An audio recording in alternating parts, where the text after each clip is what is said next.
পদ্মজা ইমা বেহরুজ আসসালামু আলাইকুম। আমি মরিয়ম আপনাদেরকে পদ্মজা উপন্যাস পর্ব 52 পাঠ করে শোনাবো। গাড়ি বাড়ির উদ্দেশ্যে ছুটছে। বাড়ির নাম আগে ছিল আমির ভিলা। বছর ঘুরতেই আমির বাড়ির নাম পাল্টে দিল পদ্মনীর। পদ্মজা জানালার কাছ তুলে বাইরে তাকালো। রাস্তাঘাটে মানুষজন কম, ঠান্ডা বাতাস, সূর্যের আলো একদমই তেজ নেই, যেন থুরথুরে বুড়ো হয়ে গেছে। পদ্মজা আকাশপানে তাকিয়ে তিনটা প্রিয় মুখ খোঁজে। দুটা চোখ টলমল করে ওঠে। কোথায় তারা? আবার কবে দেখা হবে? পদ্মজা কাজ নামিয়ে দিল, রুমাল দিয়ে চোখের জল মুছে ছেটে হেলান দিয়ে চোখ বুঝল। নিস্তব্ধ বিকেল, ঘন কুয়াশা ঠেকে আছে আনন্দপুরের আটপাড়া। সেই নিস্তব্ধতা ভেঙে যায় নুপুরের ধ্বনিতে। পূর্ণার চঞ্চল কাদামাখা দুটি পা দৌড়ে ঢুকে মোড়ল বাড়ি। পায়ের নুপুর জোড়া ঝিনঝিন সুর তুলে ছন্দে মেতেছে। পরনে লাল টুকটুকে শাড়ি, আঁচল কোমর গোজা, শাড়ির গোড়ালি অনেক উপরে পড়েছে। বাড়িতে ঢুকতেই চেঁচিয়ে উঠল, বড় আম্মা, বড় আম্মা। বাসন্তী রান্নাঘর ছেড়ে দৌড়ে আসেন। হাতের চুড়িগুলো ছনছন করে ওঠে। মুখে বয়সের কিচ্ছিত ছাপ পড়েছে। পূর্ণাকে এভাবে হাঁপাতে দেখে প্রশ্ন করে, বাড়িতে ডাকাত পড়েছে? আপার চিঠি। পূর্ণার হাতের খামটা দেখিয়ে বলল, আপার চিঠি শুনে পড়া রেখে প্রেমা ঘর থেকে বেরিয়ে আসে। ওড়না দিয়ে ঘোমটা টানা, ষোড়শী মনে বিন্দু মাত্র আগ্রহ নেই। সবার চেয়ে আলাদা হয়েছে, খুব ভীতু এবং লাজুক সে। পূর্ণা বড় বোন হয়েও সারা দিন বনবাজারে ঘুরে বেড়ায়, আর সে ঘরে পড়ে থাকে, বাড়ির কাজ করে, স্কুলে যায়। পদ্মজা কথা মতো প্রতিদিনের রুটিন অনুসরণ করে। সে বলল, কি বলেছে আপা? চিঠিটা দাও। পূর্ণা কপাল কুঁচকে, তোর পড়া হবে না বলেছে। মাঘ মাসের 19 তারিখ আসছে, অনেক দিন থেকে যাবে। আজ কত তারিখ? প্রশ্ন করলেন বাসন্তী। পূর্ণা কাঁদো কাঁদো হয়ে বলল, 19শে মাঘ। বাসন্তী চোখ দুটো যেন কোটর থেকে বেরিয়ে আসতে চাইল। বিস্ফোরিত কণ্ঠে বলল, আজই? বিকেলে তো হয়ে গেছে। পূর্ণা অস্থির হয়ে বাসন্তীর কাছে দৌড়ে আসে। দুই হাত ধরে করুণ স্বরে বলল, তাড়াতাড়ি সালোয়ার কামিজ বের করো, এভাবে দেখলে একদম মেরে ফেলবে আপা। বাসন্তী আরও করুণ স্বরে বললেন, মা, আমি আগে আপনার রূপ পাল্টাই, তুমি তোমারটা খুঁজে নাও। কথা শেষ করেই বাসন্তী ঘরের দিকে চলে যান। বুক দূর দূর করে কাঁপছে। পরনে ঝিলমিল করছে টিয়া রঙের শাড়ি, দুই হাতে 3 ডজন চুড়ি, কপালে টিপ, ঠোঁটে লিপস্টিক। এ অবস্থায় পদ্মজা দেখলে কেলেঙ্কারি হয়ে যাবে। তিনি সাজগোজ পূর্ণার কথায় ছেড়ে দিয়েছেন। এরপর পূর্ণার কথাতেই দুজন মিলে আবার শুরু করেছেন। পদ্মজা 1-2 দিনের জন্য প্রতি শীতে বাড়ি আসে, তখন সব রং বেরঙের জিনিস লুকিয়ে রাখা হয়। পূর্ণা চিঠি প্রেমা হাতে দিয়েই ঘরে গেল। ট্রাঙ্ক খুলে সাদা কালো রঙের সালোয়ার কামিজ বের করে দ্রুত পরে নিল। হাতের চুড়ি খুলতে গিয়ে ভেঙে গেল কয়েকটা। অন্যবার 2-3টা আগে চিঠি আসে, আর সেদিন পদ্মজা ডাকঘর থেকেই দেরি করেছে। পূর্ণা মনে মনে ডাকঘরের কর্মচারীদের গাড়ি দিয়ে 14 গোষ্ঠী উদ্ধার করে দিচ্ছে।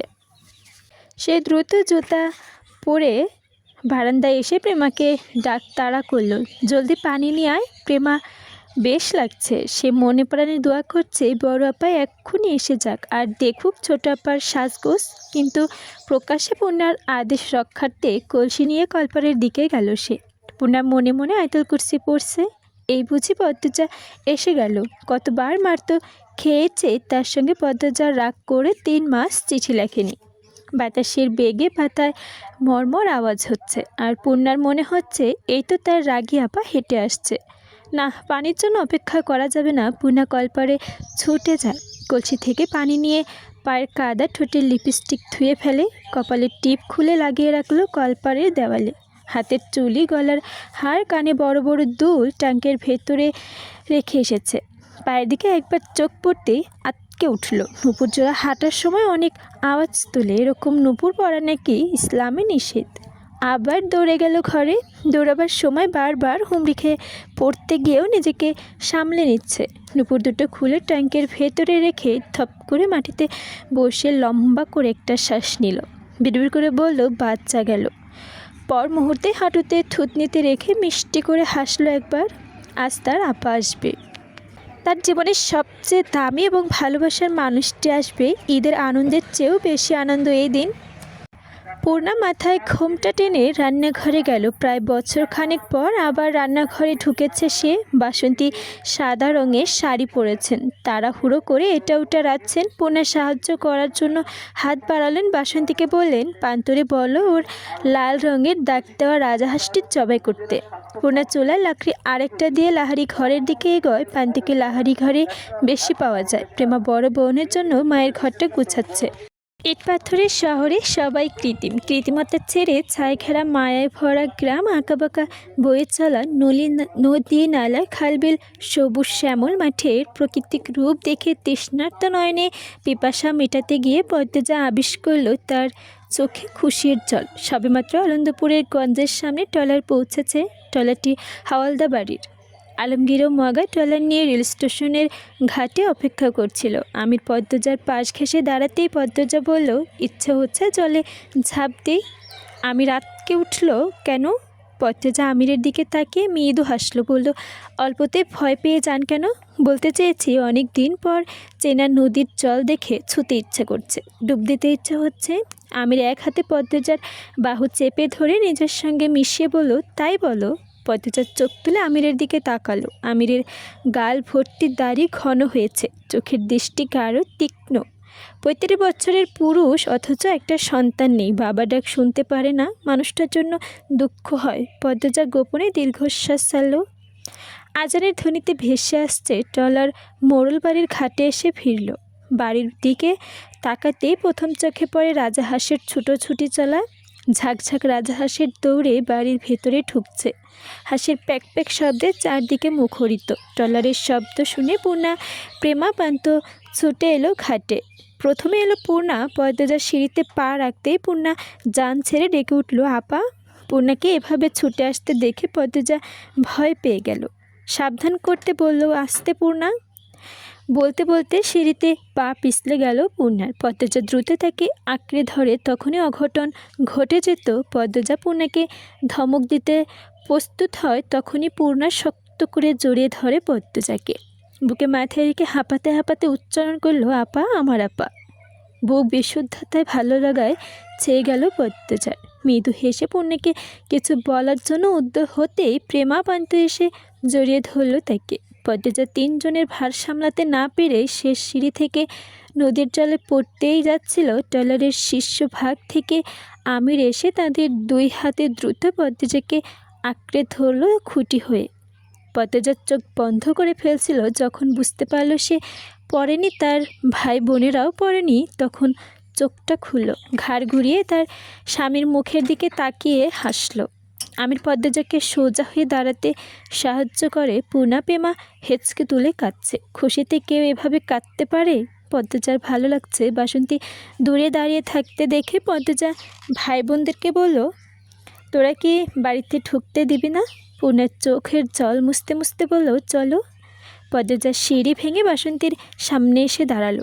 সাদে রঙের শাড়ি পরে ছলছল চোখে তাকিয়ে থাকে এই মানুষটার প্রতি পদ্মজার অনেক ঋণ। মুর্শিদের স্ত্রী হারানোর শোকে খাওয়া দাওয়া ছেড়ে দিয়েছিলেন। হেমলতা মারা যাওয়ার 6 মাসের মাথায় তিনিও পৃথিবীর মায়া ত্যাগ করেন, ফেলে যায় 2টি কিশোরী মেয়ে, বউ এবং একমাত্র ছেলেকে।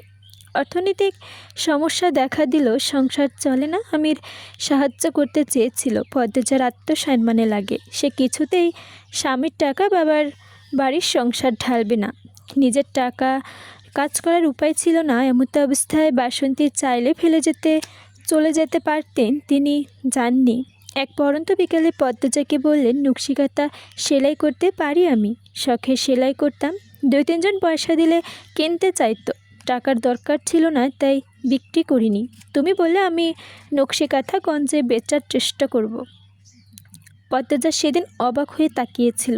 সায় পেয়ে বাসন্তী ছুটে ঘরে যায়। একটা নকশিকাঁথা এনে পদ্মজাকে দেখায়। অসম্ভব সুন্দর হাতের কাজ। আমির নকশিকাঁথাটি দেখে মুগ্ধ হয়ে যায়। সঙ্গে সঙ্গে বলল, বড় ভাইয়া যতবার ঢাকা যাবে নকশিকাঁথা দিয়ে দিবেন। শহরে নকশিকাঁথার অনেক চাহিদা রয়েছে। আপনাদের সমস্যাটা কিছুটা হলেও খুঁজবে। এক কাজ করলেই তো পারেন, আরও 2-3 জনকে নিয়ে নকশিকাঁথা বানানো শুরু করেন, তাহলে অনেকগুলি হবে। তাদের পারিশ্রমিক দিয়ে দিবেন। ঢাকা বিক্রির পর 2 গুণ টাকা আসবে। এ প্রস্তাবে পদ্মজা অমত করলো না। সেদিন থেকে বাসন্তী 2 হাতে দিনরাত পরিশ্রম করেছে। পূর্ণাকে মেট্রিক অবধি পড়ালেন। প্রেমা পান্তুকে পা ছুঁয়ে পদ্মজা সালাম করলো, বলল, কেমন আছেন আপনি? ভালো আছি আমি মা। তুমি, জামাই বাবা সবাই ভালো আছো তো?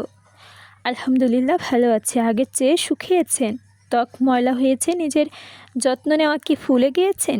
বাসন্তীর চোখ নামিয়ে হাসলেন, এক হাতে নিজের মুখশ্রী ছুঁয়ে বললেন, সে বয়স কি আর আছে? বিধবা মানুষ। পূর্ণা খুব চালায় তাই না? বাধ্য করে রঙিন শাড়ি পরতে সাজতে। বাসন্তীর চমকে তাকালেন। পদ্মজা হাসছে। পূর্ণা মাথায় ব্যাগ নিয়ে পদ্মজার পাশে দাঁড়ান। পদ্মজা আহ্লাদে কণ্ঠে অভিযোগ করলো, আপা তুমি নাকি মুচির সঙ্গে আমাকে বিয়ে দিতে এসেছো? পদ্মজা হাসি প্রশস্ত হয়। আমিরকে এক পলক দেখে পূর্ণার দিকে তাকালো, বলল, কে বলেছে? তোর ভাইয়া? পূর্ণা আমিরের ভেজকে কেটে পদ্মজাকে বলল, আর কে বলবে? আপা আমি মুচিকে বিয়ে করব না, আমার ফর্সা চকচকে জামাই চাই। মগা পূর্ণাকে রাগানোর জন্য বলল, মেট্রিক ফেল করা শরীরে থলা জামাই হাঙ্গা করব না। পূর্ণা কিরমির করে উঠে পদ্মজা পূর্ণার গাল টেনে দিয়ে বলল, আচ্ছা এসব নিয়ে পরে আলোচনা হবে, চারপাশ অন্ধকার হয়ে যাচ্ছে, বাড়িতে চল।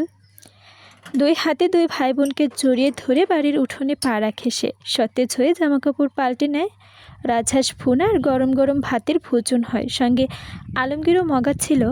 আলমগীর বাড়ির ভেতরে, আগে পদ্মজা পরে বলে যান, আগের স্মৃতিগুলো কতদিন বুকে রাখবি? দাদু মারা যাওয়ার পথে চাচি আম্মা আত্মগ্লানি করে তোদের না দেখার শোকে শুকিয়েছেন, কঙ্কাল হয়ে গেছেন। এবার অন্তত বাড়ি আসিস, অনুরোধ রইল আমার। পদ্মজা তুমি আমিরকে বোঝাও। পদ্মজা আশ্বস্ত করে বলল, এবার বাড়ির সবাইকে গিয়ে দেখে আসব। আপনি নিশ্চিন্তে যান, অপেক্ষায় থাকবো। আলমগীর মগা চলে যেতে আমির পদ্মজাকে বলল, তুমি গেলে যাও, আমি যাব না। এবার যাওয়া উচিত, অনেক তো হলো, 4 বছর কেটেছে। ওই রাতটা আজীবন বুকে তাজা হয়ে থাকবে। তাই বলে সম্পর্ক ছিন্ন করতে পারি না। ইসলামের সম্পর্ক ছিন্ন করা হারাম। ওই বাড়িতে গেলে আমার দম বন্ধ হয়। পদ্মজা, সে তো আমারও হয়, কিন্তু আম্মাকে খুব মনে পড়ে। আমার তো কোনো দোষ ছিল না, তবু শাস্তি পাচ্ছেন। ছিল দোষ, সে আসল দোষী, তার দেখা আজও পেলাম না। তিনি দোষী না, তিনি সবার চোখে দোষী। আমার যেদিন কেন ঘুমিয়ে পড়েছিলেন, ওটাই আম্মার দোষ। জোর করে ঘুম আটকে রাখা যায়? আমরা আগামীকাল যাচ্ছি, এটাই শেষ কথা। পদ্ম আমিরের বাকি কথা শুনল না। পদ্মজা দ্রুত হেঁটে হেমলতার ঘরের দিকে এগোল। হেমলতা ঘর খুলতে অদ্ভুত একটা অনুভূতি হয়, বুকের ভেতরটা বয়ে যায় শিহরণ। 6 মাস আগের মতো সবই আছে, নেই শুধু আম্মা। পদ্মজা ধীর পায়ে ঘরে ঢুকলো। হেমলতার শাড়ি বের করে ঘ্রাণ শুকলো, আলমারি খুলে বুকের সঙ্গে জড়িয়ে রাখলো অনেকক্ষণ। গাল বেয়ে অশ্রু জড়িয়ে পড়ছে। হাউমা করে কান্নাটা অনেক দিন ধরে আসে না, কষ্টগুলো চেপে থাকে বুকের ভেতর। পূর্ণা দরজায় এপাশ ওপাশ দাঁড়িয়ে আছে, দেখছে তার আপাকে। পদ্মজা বারবার নাক টানছে, অজস্র চুমুতে ভরিয়ে দিচ্ছে মায়ের শাড়ি, যেন সে শাড়ি না, তার মাকে চুমু দিচ্ছে। পূর্ণার মন ব্যথায় ভরে ওঠে। তার কি মায়ের জন্য কষ্ট হচ্ছে, নাকি আপার জন্য কান্না দিচ্ছে? সে জানে না। পূর্ণা শুধু উপলব্ধি করছে তার কান্না পাচ্ছে। পদ্মজা, ইলমা বেহেরোজ, আসসালামু আলাইকুম। আমি মরিয়ম আপনাদেরকে পদ্মজা উপন্যাস পর্ব 55 পাঠ করে শোনাবো। অন্য সময় হলে হয়তো মৃদুল পাল্টা জবাব দিত, কিন্তু এখন ইচ্ছে হচ্ছে না, মোটেও ইচ্ছে হচ্ছে না। পূর্ণা কিছু না বলে আগল ঘরে ঢুকে গেল। মৃদুল দ্রুত পায়ে 2 পা এগিয়ে আসে, আবার পিছিয়ে যায়। আজকের দিনটা অন্যরকম লাগছে। আচ্ছা, দিনটা অন্যরকম নাকি অনুভূতি অন্যরকম? নিজের ধতস্থ করার আগেই খলিল পদ্মজাকে টেনে ঘরে বের করে দ্রুত দরজায় তালা লাগিয়ে দিলেন। পদ্মজা গালে হাত রেখে স্তব্ধ হয়ে দাঁড়িয়ে আছে। 2 চোখ বেয়ে জল গড়িয়ে পড়ছে। চোখের জল বিসর্জন দিতে হচ্ছে আঘাতের যন্ত্রণায়, নাকি কারো হাতে থাপ্পড় খাওয়ার অপমানে? কে জানে। খলিল কপাল কুঁচড়ে আরও কী যেন বলে চলে গেলেন। পদ্মজা ঠায় সেখানেই দাঁড়িয়ে আছে। সে আকস্মিক ঘটনাটি হজম করতে পারছে না, দিশা হারিয়ে ফেলেছে। ঘরের ভেতর থেকে আওয়াজ পেয়ে বিদ ফিরল পদ্মজা। বন্ধ দরজার দিকে একবার তাকালো, এক মুহূর্তে পরিস্থিতি কিভাবে সামলানো উচিত তার মাথায় আসছে না। একটু দূরে চোখ পড়তেই দেখতে পেল লতিফাকে। পদ্মজা তাকাতেই দেখে লতিফা আড়ালে হয়ে যায়। পদ্মজা সেই জায়গাতেই দাঁড়িয়ে থাকে, তার মধ্যে কোনো প্রতিক্রিয়া নেই। আকাশ মেঘাচ্ছন্ন, এই তীব্র শীতে আবার বৃষ্টি হবে নাকি ভাবতে ভাবতেই গুড়ি গুড়ি বৃষ্টি নামে। পদ্মজা গা কেঁপে উঠল ঠান্ডায় তীব্রতায়। সাই সাই বাতাস বইছে, সুপারি গাছগুলো এভাবে একবার ডানে দুলছে তো আরেকবার বায়ে। আগল ঘরের পেছনে বারান্দার গায়ে কাঁথা মুড়িয়ে জুবুথুবু হয়ে বসে আছে মগ্গা। পদ্মজা শাড়ির আঁচল ভালো করে টেনে ধরে শীত থেকে বাঁচতে। আবহাওয়া অবস্থা ভালো না, তার মধ্যে বৃষ্টি আর বাতাস। সামান্য শাড়ির আঁচলে কি ঠান্ডার তীব্রতা আটকানো যায়? ইচ্ছে করছে না ঘরে যেতে। সে এদিক ওদিক চেয়ে এক কোনায় একটা চেয়ার দেখতে পেল। চেয়ারটা আনার জন্য এগুলো সে, তার তখনই নাকে একটা বিশ্রী বোটকা গন্ধ ধাক্কা দিল। সজাগ হয়ে উঠল পদ্মজার স্নায়ু। যত এগোচ্ছে গন্ধটা তীব্র হচ্ছে। সে সাবধানে এক পা করে ফেলছে। এর মধ্যে আমিরের চেঁচামেচি কানে আসে। পদ্মজা থমকে যায়, উল্টো ঘুরে বাইরে উকি দেয়। বাইরে ধস্তাধস্তি শুরু হয়েছে। প্রথমে দৃষ্টিকারে আমিরের রাগী মুখশ্রী। পদ্মজার সব কিছু ভুলে ছুটে নেমে নিচতলা যায়। বাইরে এসে দেখে আমির এক চাচাকে মারছে, যেভাবে পারে কিল ঘুষি দিচ্ছে। আমির এতটাই রেগে গিয়েছে যে নিজের আপন চাচাকে মারছে। মজিদ হাওলদার, হৃদন, আমিনা, রানী সবাই আটকানোর চেষ্টা করছে, কেউ পারছে না। আমির খলিলকে ছেড়ে দিয়ে হৃদনকে ধাক্কা মেরে কাদায় ফেলে দিল। আমিরের আচরণ উন্মাদদের মতো। সে বিশ্রী গালিগালাজ করতে করতে হৃদনের পেটে লাথি বসায়। হৃদন কোকিয়ে উঠল। আমিনা আমিরকে কিল থাপ্পড় মারছে, তাতে কাজ হচ্ছে না এমন তো আমির নয়। পদ্মজা দৌড়ে আসে, আমিরকে চিৎকার করে বলল, কি করছেন আপনি? পাগল হয়ে গেছেন, ছাড়ুন। আমির পদ্মজার জবাব দিল না, বরঞ্চ থাবা মেরে ধরল খলিলকে। খলিলের নাক বেয়ে রক্ত ঝরছে। সেই অবস্থায় শক্ত মুঠো করে মুখে আরেকটা ঘুষি মারল সে। রানী আমিনা হাউমাউ করে কাঁদছে। মৃদুল, পূর্ণা, মগা, মদন প্রত্যেককেই দৌড়ে আসে। মৃদুল পদ্মজার দুই হাতে আমিরকে টেনে সরাতে চায়, কেউই পারল না। আমিরের শরীরটা যেন দানবের শক্তিতে ভর করেছে। সে কিছুতেই ক্লান্ত হচ্ছে না। মৃদুল দুই হাতে চাপটে ধরে আমিরকে দূরে সরিয়ে আনে। আমির হিংস্র বাঘের মতো হাত পা ছুটতে ছুটতে বলে, কুত্তার বাচ্চারা, অনেক কিছু করেছিস, করতে দিয়েছি, আমার বইয়ের গায়ে হাত দেশ কোন সাহসে? মৃদুল ছাড়, আমি ওদের আজরাইলের মুখ দেখিয়ে ছাড়ব। মৃদুলকে ধাক্কা দিয়ে সরিয়ে দিয়ে হৃদনকে ধাক্কা ধরল আমির। পদ্মজা হতভম্ব হয়ে পড়েছে। হৃদন গতকাল তার কাঁধে হাত দিয়েছিল, আর আজ খলিল থাপ্পড় মেরেছে। এসব কে বলেছে আমিরকে? থাপ্পড়টা লতিফা দেখেছিল, তাহলে কি লতিফা বলেছে? আমিনা পদ্মজার গায়ে লুটিয়ে পড়লেন। পদ্মজা দ্রুত সরে যায়। চাচি কী করছেন? আমিনা কাঁদতে কাঁদতে বলল, থামাও এই কামড়াকামড়ি, আল্লাহর দোহাই লাগে। পদ্মজা কী করবে বুঝতে পারছে না। আমি তার কোনো কথাই কান দিচ্ছে না। এমন রাগে সে আগে কখনো দেখেনি। গুরুজনদের গায়ে হাত তোলার মতো রাগ আমিরের হতে পারে, এটা তার ধারণার বাইরে ছিল। পদ্মজা আমিরের সোয়েটার খামচে ধরে কণ্ঠ কঠিন করে বলল, ছাড়ুন বলছি, ছাড়ুন। আমির তাও শুনল না। সে ধাক্কা মেরে পদ্মজাকে সরিয়ে দিল। দুই হাত দূরে নারিকেল গাছ ছিল, সেখানে পড়ে নিশ্চয়ই কোনো অঘটন ঘটে যেত। অঘটন ঘটার পূর্বেই দুই হাত পদ্মজাকে আঁকড়ে ধরে।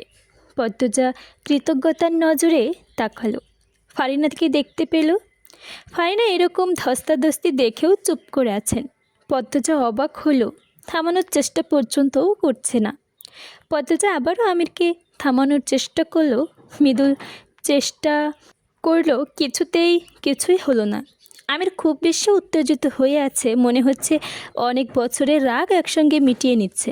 পদ্মজা আমিরকে অনুরোধে সরে আসতে বলল। সেই অনুরোধ আমিরের কোন কহর অবধি পৌঁছে আছে কিনা সন্দেহ। পদ্মজা অসহায় মুখ করে সরে যাবে, তখনই দুটি শক্তপোষো হাত আমিরকে টেনে সরিয়ে আনার চেষ্টা করে। সেই হাতে খুব দামি ঘড়ি। হাতের মালিককে দেখার জন্য পদ্মজা চোখ তুলে তাকালো। পরক্ষণে চমকে উঠল মুখটা দেখে।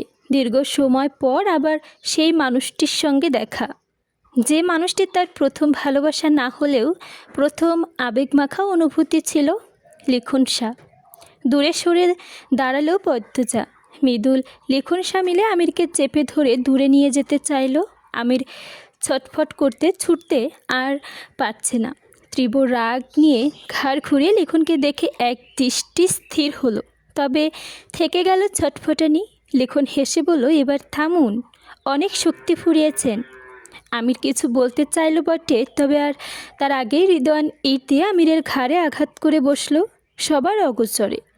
আমির আর্তনাদ করে বসে পড়ে।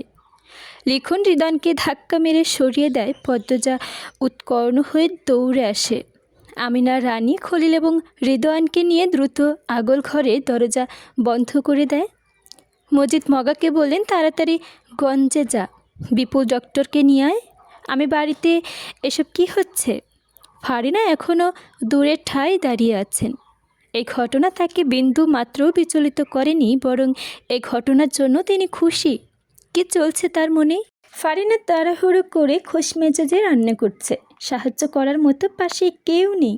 একাই দৌড়ে দৌড়ে সব করছেন। হালদার বাড়িতে অতিথি এসে একদিন না খেয়ে যেতে পারে না, এতে নাকি গৃহস্থ বাড়ির অমঙ্গল হয়।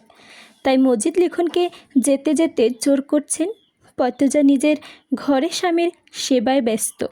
আমিরের ঘাড়ের চামড়া ফুলে গেছে হাড়ের বিষের মতো যন্ত্রণা। বিপুল ডাক্তার ওষুধপত্র দিয়েছেন। পদ্মজা অশ্রু সজল নয়নে আমিরের মুখের দিকে চেয়ে চুলে বিলি কেটে দিচ্ছে। অনেকক্ষণ স্বামীর যন্ত্রণা দেখেছে, সহ্য করতে হয়েছে। মাত্রই আমির চোখ বুজেছে, সে মনে মনে আল্লাহ তাআলার কাছে প্রার্থনা করছে দ্রুত যেন আমিরের ব্যথাটা সেরে যায়, নয়তো তাকে দিয়ে দিক। ঘাড়ের আহত অংশ পদ্মজা আলতো করে ছুঁয়ে দিল। নীল হয়ে আছে। নীরবে পদ্মজার পাশে এসে দাঁড়ালো লতিফা।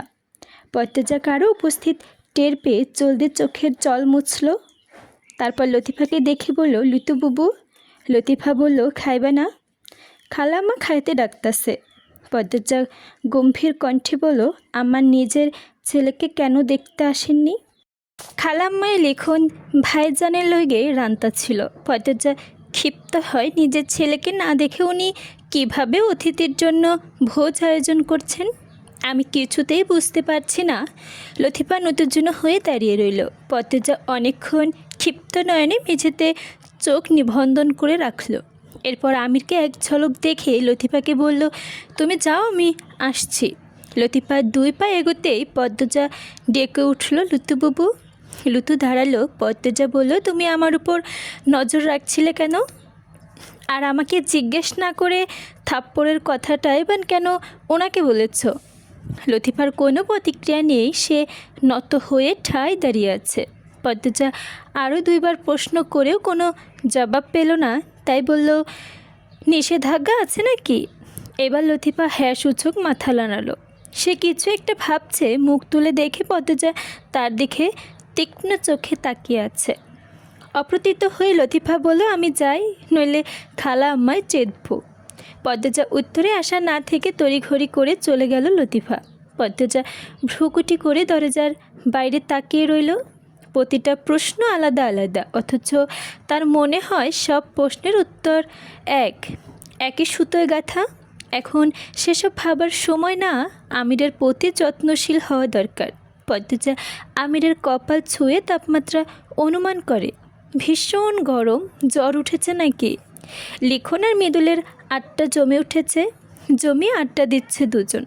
লিখনের নায়িকা 3 দিন আগে ঘাট থেকে পিছলে নদীতে পড়ে গেছে।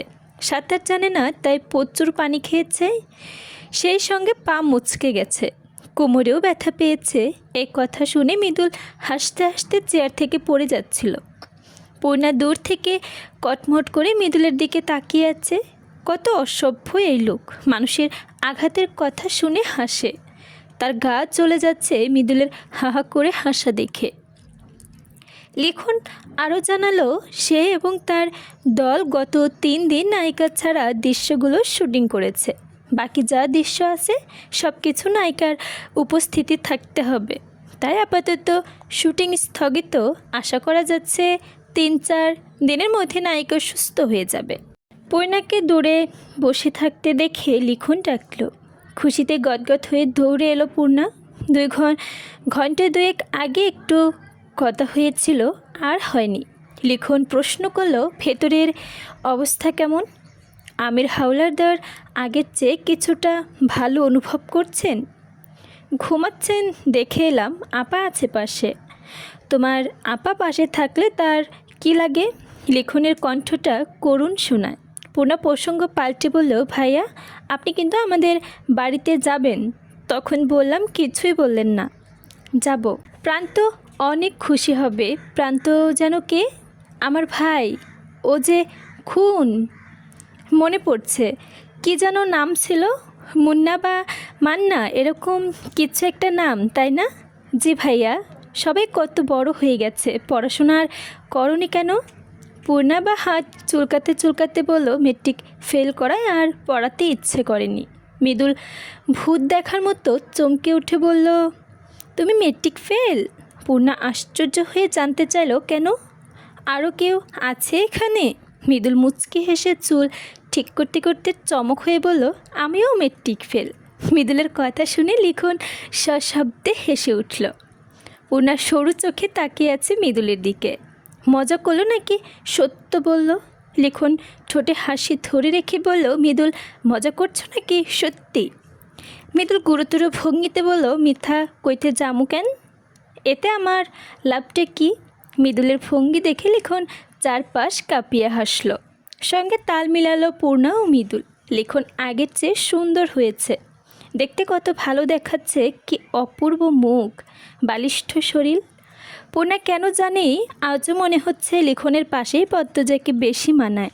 পরক্ষণে পূর্ণা নিজেকে শাসালো, চুপ থাক পূর্ণা, আমির ভাইয়ার মতো ভালো মানুষ দুটি নেই। আপার জন্য আমির ভাইয়াই সেরা। তবুও মন বোঝে না, হয়তো সৌন্দর্যের মিলটার জন্য লিখন পদ্মজা দুটি নাম তার ভাবনা একসঙ্গে জোড়া লেগে যায়। অথচ বিবেক দিয়ে ভাবলে মনে হয় আমিরের জায়গাটা কেউ নিতে পারবে না, কেউই না। সে অন্যান্য তার মতো ভালোবাসা কেউ পারবে না, লিখনও না। হাসি খুশি মুহূর্ত উবে যায় খলিলের কর্কশ কণ্ঠে।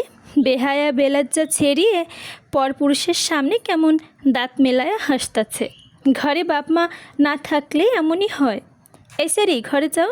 লিখন মৃদুলের সামনে এভাবে কটু কথা শুনে পূর্ণার বুক ফেটে কান্না আসে। সে এক পলক তাদের দেখে আগল ঘরের ভেতরে চলে যায়। এদিকে লিখন মৃদুল হতভম্ব। খলিলের মাথায় হাতের ব্যান্ডেজ, নাকে নিচে চামড়া উঠে গেছে, মাংস দেখা যাচ্ছে, তবুও তেজ কমেনি। তিনি পূর্ণাকে উদ্দেশ্য করে বললেন, মাডা ময়রা যাওয়ার পর এই সেরি দস্যি হয়ে গেছে। এত বড় সেরি বুড়া হইতাছে, বড় বোনের বিয়ে দেয় না, কোনো কাম ঘটায় আল্লাহ জানে। তা লিখন দুপুরের খাবার খাইছো? লিখনের ইচ্ছা হচ্ছে না এই কুৎসিত ভাবনার লোকটির জবাব দিতে। যেহেতু এই বাড়ির অতিথি, তাই মনের কথা শুনতে পারল না, বলল, জি না।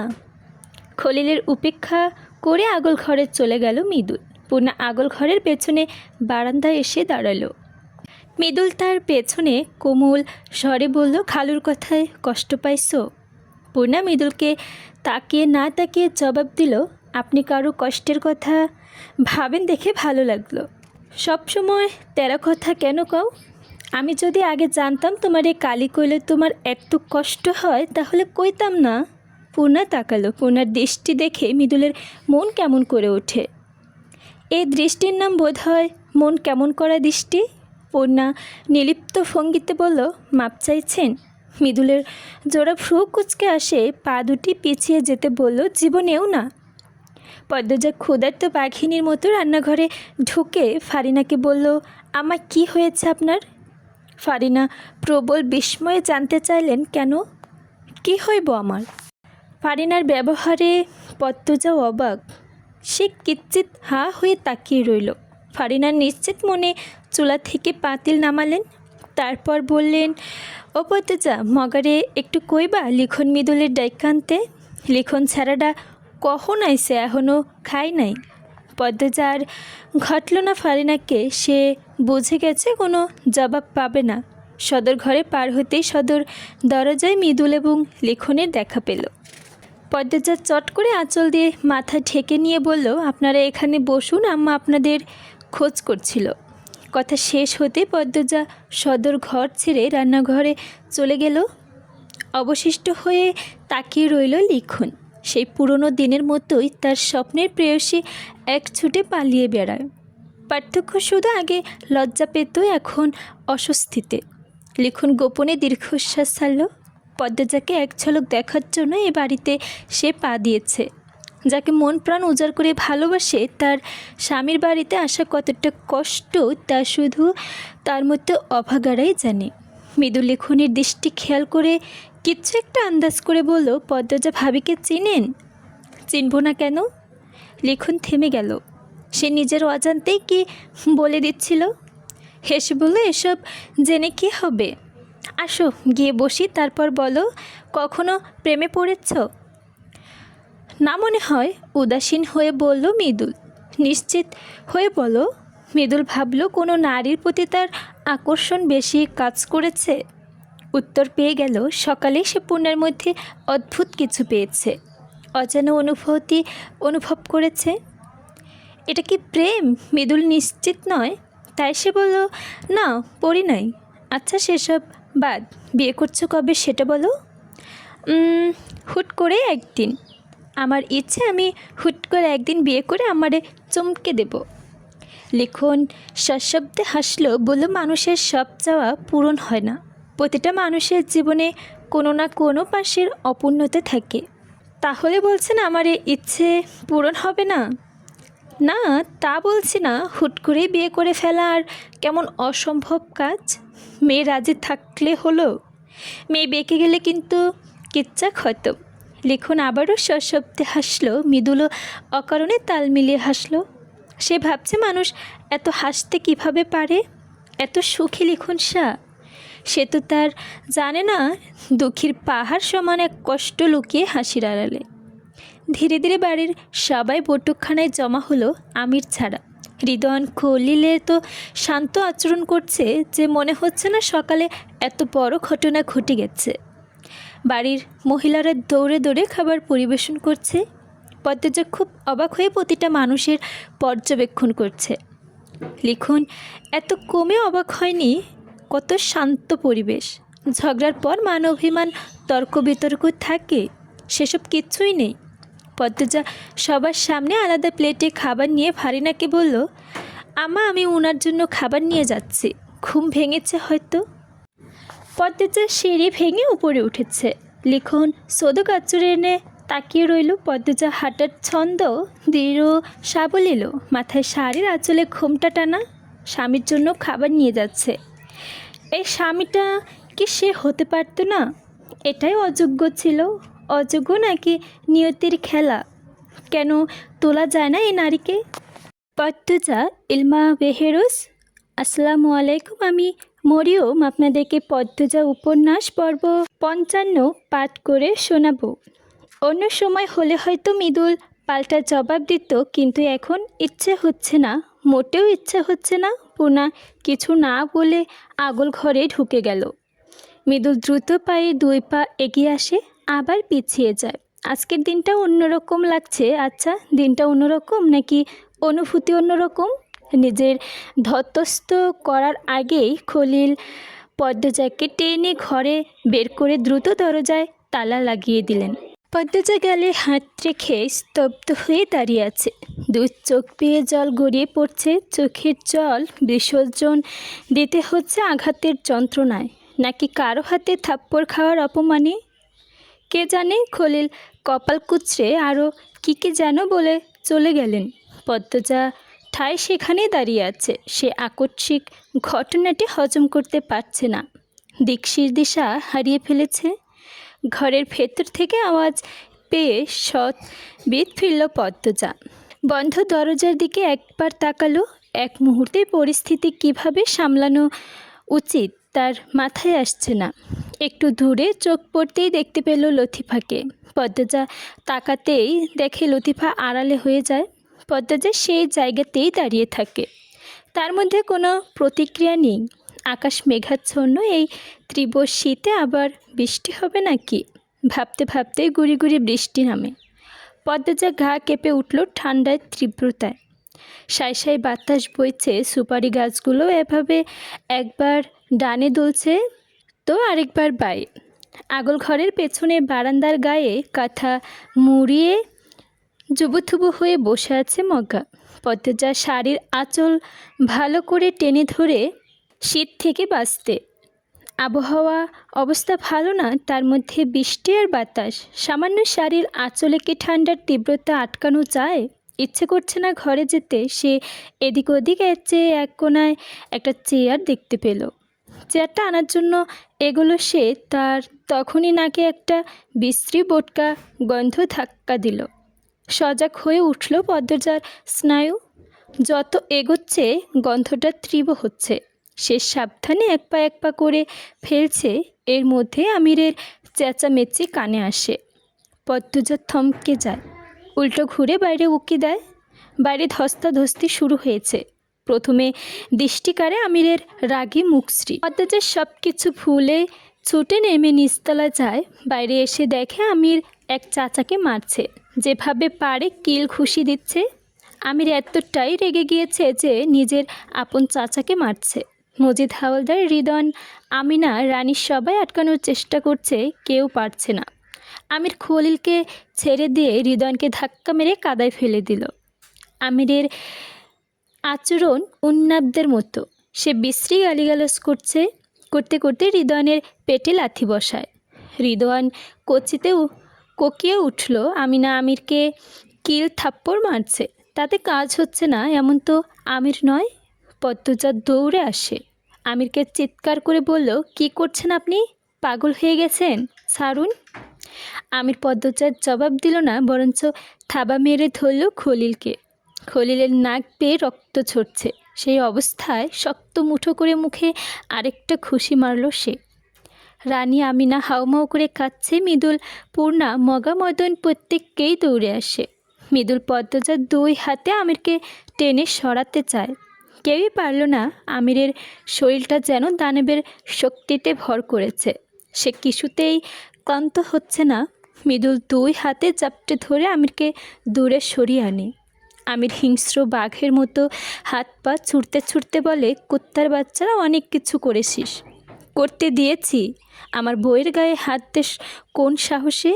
মৃদুল, ছাড়, আমি ওদের আজরাইলের মুখ দেখিয়ে ছাড়ব। মৃদুলকে ধাক্কা দিয়ে সরিয়ে দিয়ে রিদনকে ধাক্কা ধরল আমির। পদ্মজা হতভম্ব হয়ে পড়েছে। রিদন গতকাল তার কাঁধে হাত দিয়েছিল, আর আজ খলিল থাপ্পড় মেরেছে। এসব কে বলেছে আমিরকে? থাপ্পড়টা লতিফা দেখেছিল, তাহলে কি লতিফা বলেছে? আমিনা পদ্মজার গায়ে লুটিয়ে পড়লেন। পদ্মজা দ্রুত সরে যায়। চাচি কী করছেন? আমিনা কাঁদতে কাঁদতে বলল, থামাও এই কামড়াকামড়ি, আল্লাহর দোহাই লাগে।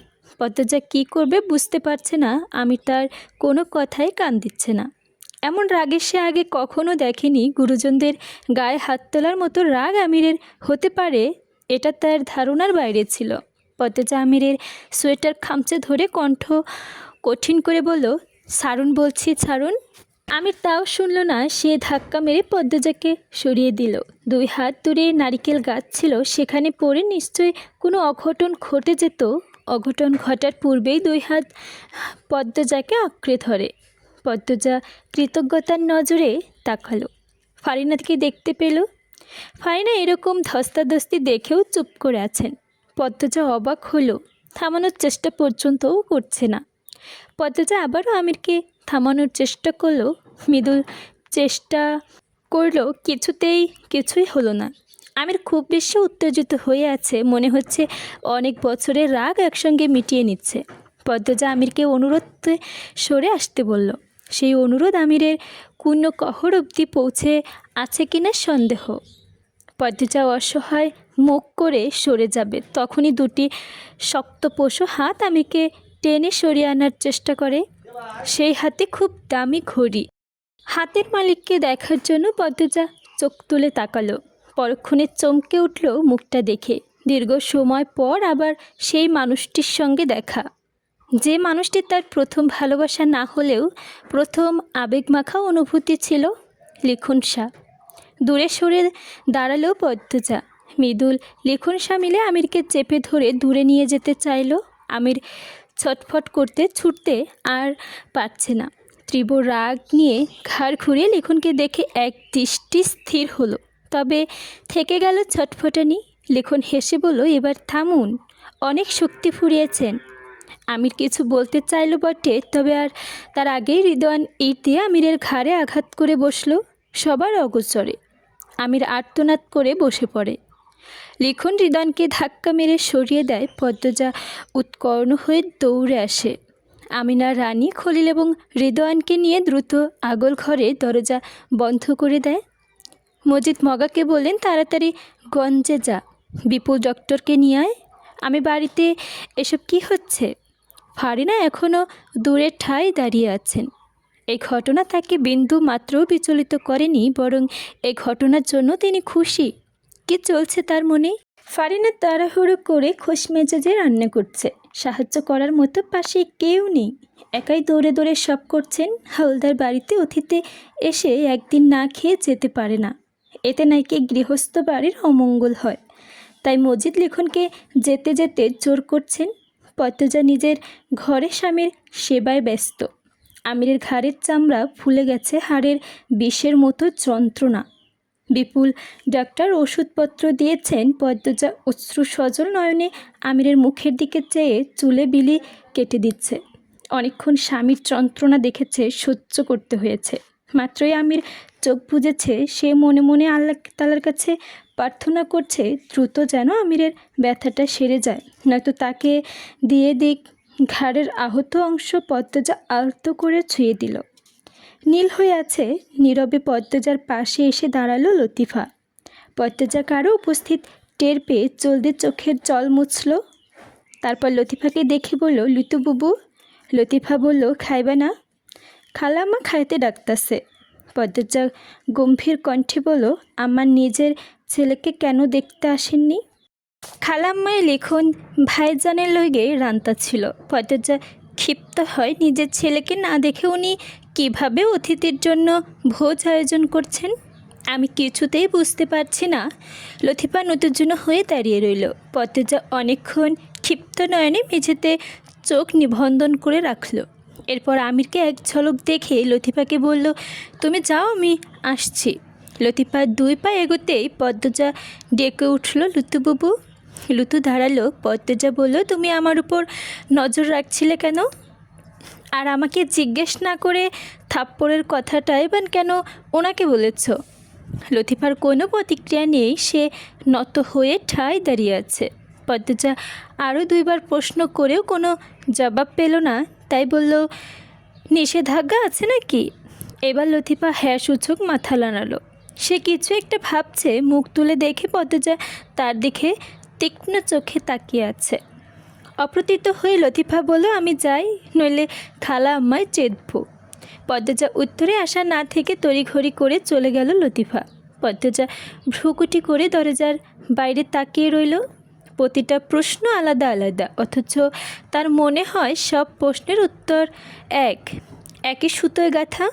এখন সেসব ভাবার সময় না। আমিরের প্রতি যত্নশীল হওয়া দরকার।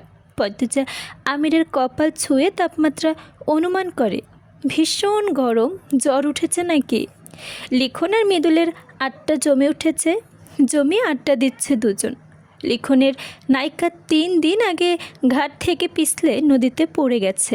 সাঁতার জানে না, তাই প্রচুর পানি খেয়েছে। সেই সঙ্গে পা মুচকে গেছে, কোমরেও ব্যথা পেয়েছে। এই কথা শুনে মৃদুল হাসতে হাসতে চেয়ার থেকে পড়ে যাচ্ছিল। পূর্ণা দূর থেকে কটমট করে মৃদুলের দিকে তাকিয়ে আছে। কত অসভ্য এই লোক, মানুষের আঘাতের কথা শুনে হাসে। তার গা চলে যাচ্ছে মৃদুলের হাহা করে হাসা দেখে। লিখন আরও জানালো, সে এবং তার দল গত 3 দিন নায়িকা ছাড়া দৃশ্যগুলো শুটিং করেছে। বাকি যা দৃশ্য আছে সব কিছু নায়িকার উপস্থিতি থাকতে হবে। তাই আপাতত শুটিং স্থগিত। আশা করা যাচ্ছে 3-4 দিনের মধ্যে নায়িকা সুস্থ হয়ে যাবে। পূর্ণাকে দূরে বসে থাকতে দেখে লিখন ডাকল। খুশিতে গদগদ হয়ে দৌড়ে এলো পূর্ণা। 2 দুয়েক আগে একটু কথা হয়েছিল, আর হয়নি। লিখন প্রশ্ন করল, ভেতরের অবস্থা কেমন? আমির হাওলাদার আগের চেয়ে কিছুটা ভালো অনুভব করছেন? ঘুমাচ্ছেন দেখে এলাম, আপা আছে পাশে। তোমার আপা পাশে থাকলে তার কি লাগে? লিখনের কণ্ঠটা করুণ শোনায়। পূর্ণা প্রসঙ্গ পাল্টে বলল, ভাইয়া আপনি কিন্তু আমাদের বাড়িতে যাবেন। তখন বললাম, কিছুই বললেন না। যাব। প্রান্ত অনেক খুশি হবে। প্রান্ত যেন কে? আমার ভাই, ও যে খুন। মনে পড়ছে, কি যেন নাম ছিল, মুন্না বা মান্না, এরকম কিছু একটা নাম, তাই না? জি ভাইয়া। সবাই কত বড় হয়ে গেছে, পড়াশোনার করনি কেন? পূর্ণা বা হাত চুলকাতে চুলকাতে বলল, মেট্রিক ফেল করায় আর পড়াতে ইচ্ছে করেনি। মৃদুল ভূত দেখার মতো চমকে উঠে বলল, তুমি মেট্রিক ফেল? পূর্ণা আশ্চর্য হয়ে জানতে চাইল, কেন? আরও কেউ আছে এখানে? মৃদুল মুচকি হেসে চুল ঠিক করতে করতে চমক হয়ে বলল, আমিও মেট্রিক ফেল। মৃদুলের কথা শুনে লিখন সশব্দে হেসে উঠল। পূর্ণা সরু চোখে তাকিয়ে আছে মৃদুলের দিকে। মজা করলো নাকি সত্য বলল? লিখন ঠোঁটে হাসি ধরে রেখে বলল, মৃদুল মজা করছো নাকি সত্যি? মৃদুল গুরুতর ভঙ্গিতে বলল, মিথ্যা কইতে জামু কেন? এতে আমার লাভটা কি? মৃদুলের ভঙ্গি দেখে লিখন চারপাশ কাঁপিয়ে হাসল। সঙ্গে তাল মিলালো পূর্ণা ও মৃদুল। লিখন আগের চেয়ে সুন্দর হয়েছে, দেখতে কত ভালো দেখাচ্ছে, কি অপূর্ব মুখ, বালিষ্ঠ শরীর। পূর্ণা কেন জানি আজও মনে হচ্ছে লিখনের পাশেই পদ্মজাকে বেশি মানায়। পরক্ষণে পূর্ণা নিজেকে শাসালো, চুপ থাক পূর্ণা, আমির ভাইয়ার মতো ভালো মানুষ দুটি নেই। আপার জন্য আমির ভাইয়াই সেরা। তবুও মন বোঝে না, হয়তো সৌন্দর্যের মিলটার জন্যই লিখন পদ্মজা দুটি নাম তার ভাবনা একসঙ্গে জোড়া লেগে যায়। অথচ বিবেক দিয়ে ভাবলে মনে হয় আমিরের জায়গাটা কেউ নিতে পারবে না, কেউই না। সে অন্যান্য তার মতো ভালোবাসা কেউ পারবে না, লিখনও না। হাসি খুশি মুহূর্ত উবে যায় খলিলের কর্কশ কণ্ঠে। বেহায়া বেলাজ্জা ছেড়িয়ে পরপুরুষের সামনে কেমন দাঁত মেলায়া হাসতাছে। ঘরে বাপ মা না থাকলে এমনই হয়। এসেরি ঘরে যাও। লিখন মৃদুলের সামনে এভাবে কটু কথা শুনে পূর্ণার বুক ফেটে কান্না আসে। সে এক পলক তাদের দেখে আগল ঘরের ভেতরে চলে যায়। এদিকে লিখন মৃদুল হতভম্ব। খলিলের মাথায় হাতের ব্যান্ডেজ, নাকি নিচে চামড়া উঠে গেছে, মাংস দেখা যাচ্ছে, তবুও তেজ কমেনি। তিনি পূর্ণাকে উদ্দেশ্য করে বললেন, মাডা ময়রা যাওয়ার পর এই সেরি দস্যি হয়ে গেছে। এত বড় সেরি বুড়া হইতাছে, বড় বোনের বিয়া দেয় না, কোনো কাম ঘটায় আল্লাহ জানে। তা লিখন দুপুরের খাবার খাইছো? লিখনের ইচ্ছা হচ্ছে না এই কুৎসিত ভাবনার লোকটির জবাব দিতে, যেহেতু এই বাড়ির অতিথি তাই মনের কথা শুনতে পারল না। বলল, জি না। খলিলের উপেক্ষা করে আগল ঘরে চলে গেল মৃদুল। পূর্ণা আগল ঘরের পেছনে বারান্দায় এসে দাঁড়ালো। মৃদুল তার পেছনে কোমল স্বরে বলল, খালুর কথায় কষ্ট পাইছো?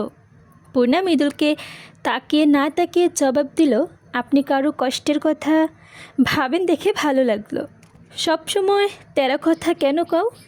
আমি যদি আগে জানতাম তোমার এই কালি কইলে তোমার এত কষ্ট হয়, তাহলে কইতাম না। পূর্ণা তাকালো। পূর্ণার দৃষ্টি দেখে মৃদুলের মন কেমন করে ওঠে। এই দৃষ্টির নাম বোধ হয় মন কেমন করা দৃষ্টি। পূর্ণা নিলিপ্ত ভঙ্গিতে বলল, মাপ চাইছেন? মৃদুলের জোড়া ভ্রু কুচকে আসে, পা দুটি পিছিয়ে যেতে বলল, জীবনেও না। পদ্মজা ক্ষুধার্ত বাঘিনীর মতো রান্নাঘরে ঢুকে ফারিনাকে বলল, আমার কি হয়েছে আপনার? ফারিনা প্রবল বিস্ময়ে জানতে চাইলেন, কেন, কি হইব আমার? ফারিনার ব্যবহারে পদ্মজাও অবাক। সে কিচ্ছিত হা হয়ে তাকিয়ে রইল। ফারিনার নিশ্চিত মনে চুলা থেকে পাতিল নামালেন। তারপর বললেন, ও পদ্মজা, মগারে একটু কইবা লিখন মৃদুলের ডাইকান্তে।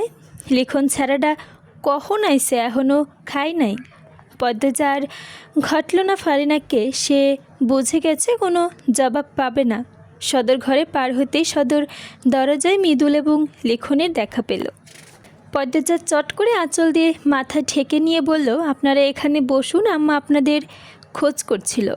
কথা শেষ হতে পদ্মজা সদর ঘর ছেড়ে রান্নাঘরে চলে গেল। অবশিষ্ট হয়ে তাকিয়ে রইল লিখন। সেই পুরনো দিনের মতোই তার স্বপ্নের প্রেয়সী এক ছুটে পালিয়ে বেড়ায়। পার্থক্য শুধু আগে লজ্জা পেত, এখন অস্বস্তিতে। লিখন গোপনে দীর্ঘশ্বাস ছাড়ল। পদ্মজাকে এক ঝলক দেখার জন্য এ বাড়িতে সে পা দিয়েছে। যাকে মন প্রাণ উজাড় করে ভালোবাসে, তার স্বামীর বাড়িতে আসা কতটা কষ্ট তা শুধু তার মধ্যে অভাগারাই জানে। মৃদু লিখনের দৃষ্টি খেয়াল করে কিচ্ছু একটা আন্দাজ করে বলল, পদ্মজা ভাবিকে চিনেন? চিনব না কেন?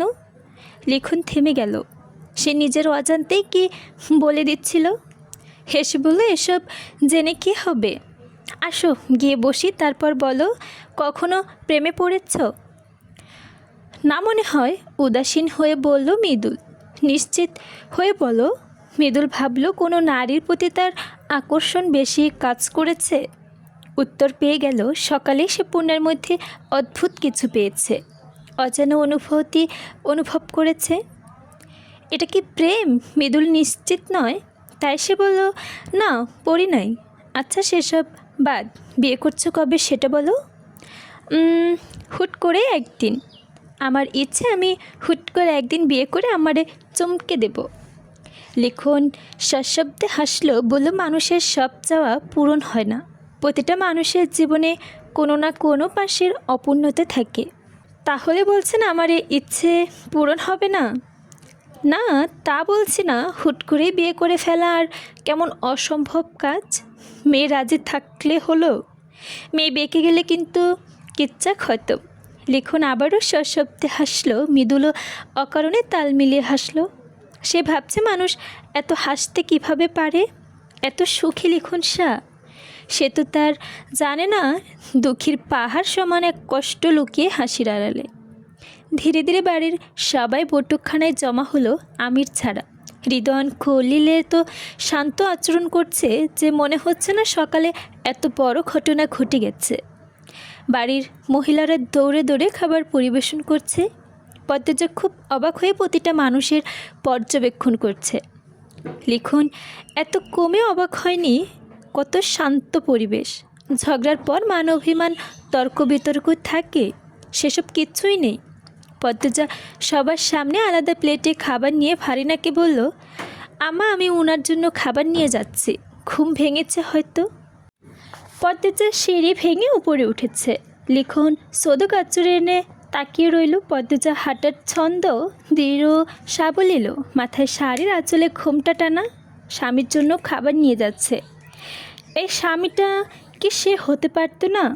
এটাই অযোগ্য ছিল। অযোগ্য নাকি নিয়তির খেলা? কেন তোলা যায় না এই নারীকে?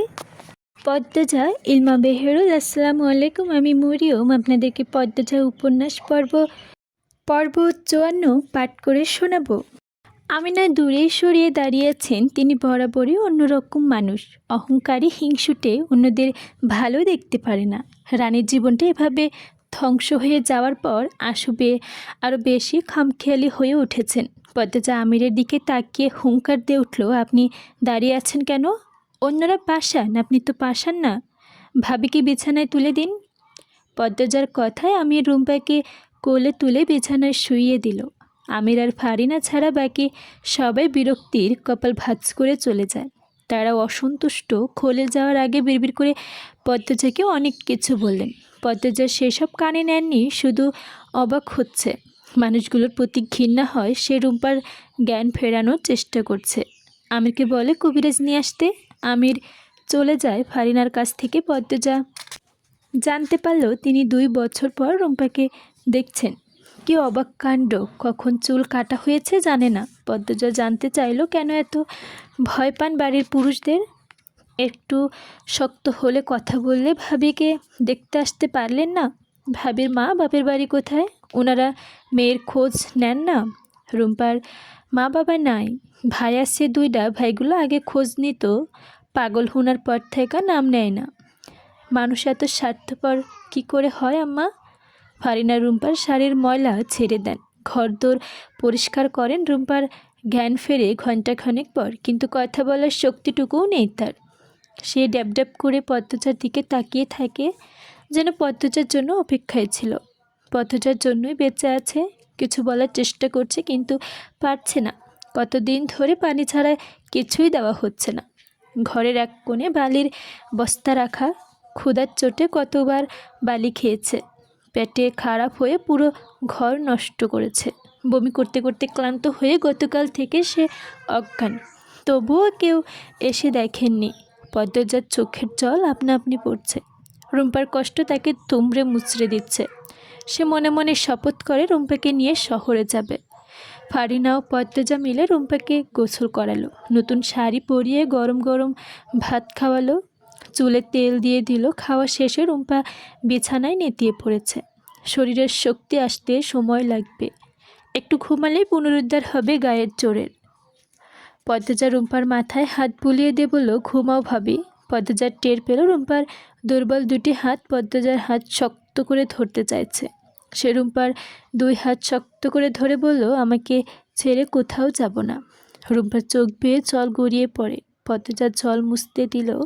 ফারিনাকে বলল, আম্মা আমি আমার ঘর থেকে আমার কোরআন শরীফ আর জায়নামাজ নিয়ে আসি, আর ওনাকে বলে আসি আপাতত আমি রুম্পার ভাবির সঙ্গেই থাকবো। যাও তুমি, আমি এখানে আসি। পদ্মজা বেরিয়ে গেল। বারান্দা পেরোবার সময় উঠোনে চোখ পড়ে, সেখানে পূর্ণা রানী বাচ্চাদের নিয়ে গোল্লাছুট খেলছে। পূর্ণার পরনে শাড়ি। মেয়েটা এত সত্যি হলো কি করে? সে চোখ সরিয়ে নিজের ঘরের দিকে গেল। সন্ধ্যার আজান পড়ার বেশি দেরি নেই। রানী এক দল নেতা, পূর্ণার দলের নেতা। দুই দলের নাম শাপলা আর গোলাপ। প্রতি দলে 6 জন করে। বাচ্চাগুলোর বয়স 9-10। আলো আগল ঘরের বারান্দায় চেয়ারে বসে আছে। মৃদুল আগল ঘর থেকে বেরিয়ে বলল, এই বাচ্চারা, আমিও খেলতাম। রানী বলল, না না, তোরে নিতাম না। পূর্ণা মৃদুলকে দেখে অন্যদিকে চাইল, আর ভীষণ লজ্জা করছে মৃদুলের সামনে পড়তেই। মৃদুল আরেকটু এগিয়ে এসে বলল, ডরাইতাছোস? ডরানিরই কথা, এই মৃদুলের সঙ্গে কেউ পারে না। আর তুই তো মুটকি, কেমনে পারবি? আমি তো 4 মাসের বড়। সম্মান দিয়ে কথা ক, মাঝখান থেকে সর, খেলতে দে। ধুর, তোর শরীর এখন খেলার সময়? তুই খেলতাছোস, সর। এই এই বলমাস, তোর দলের একটারে বাদ দিয়ে আমারে লও।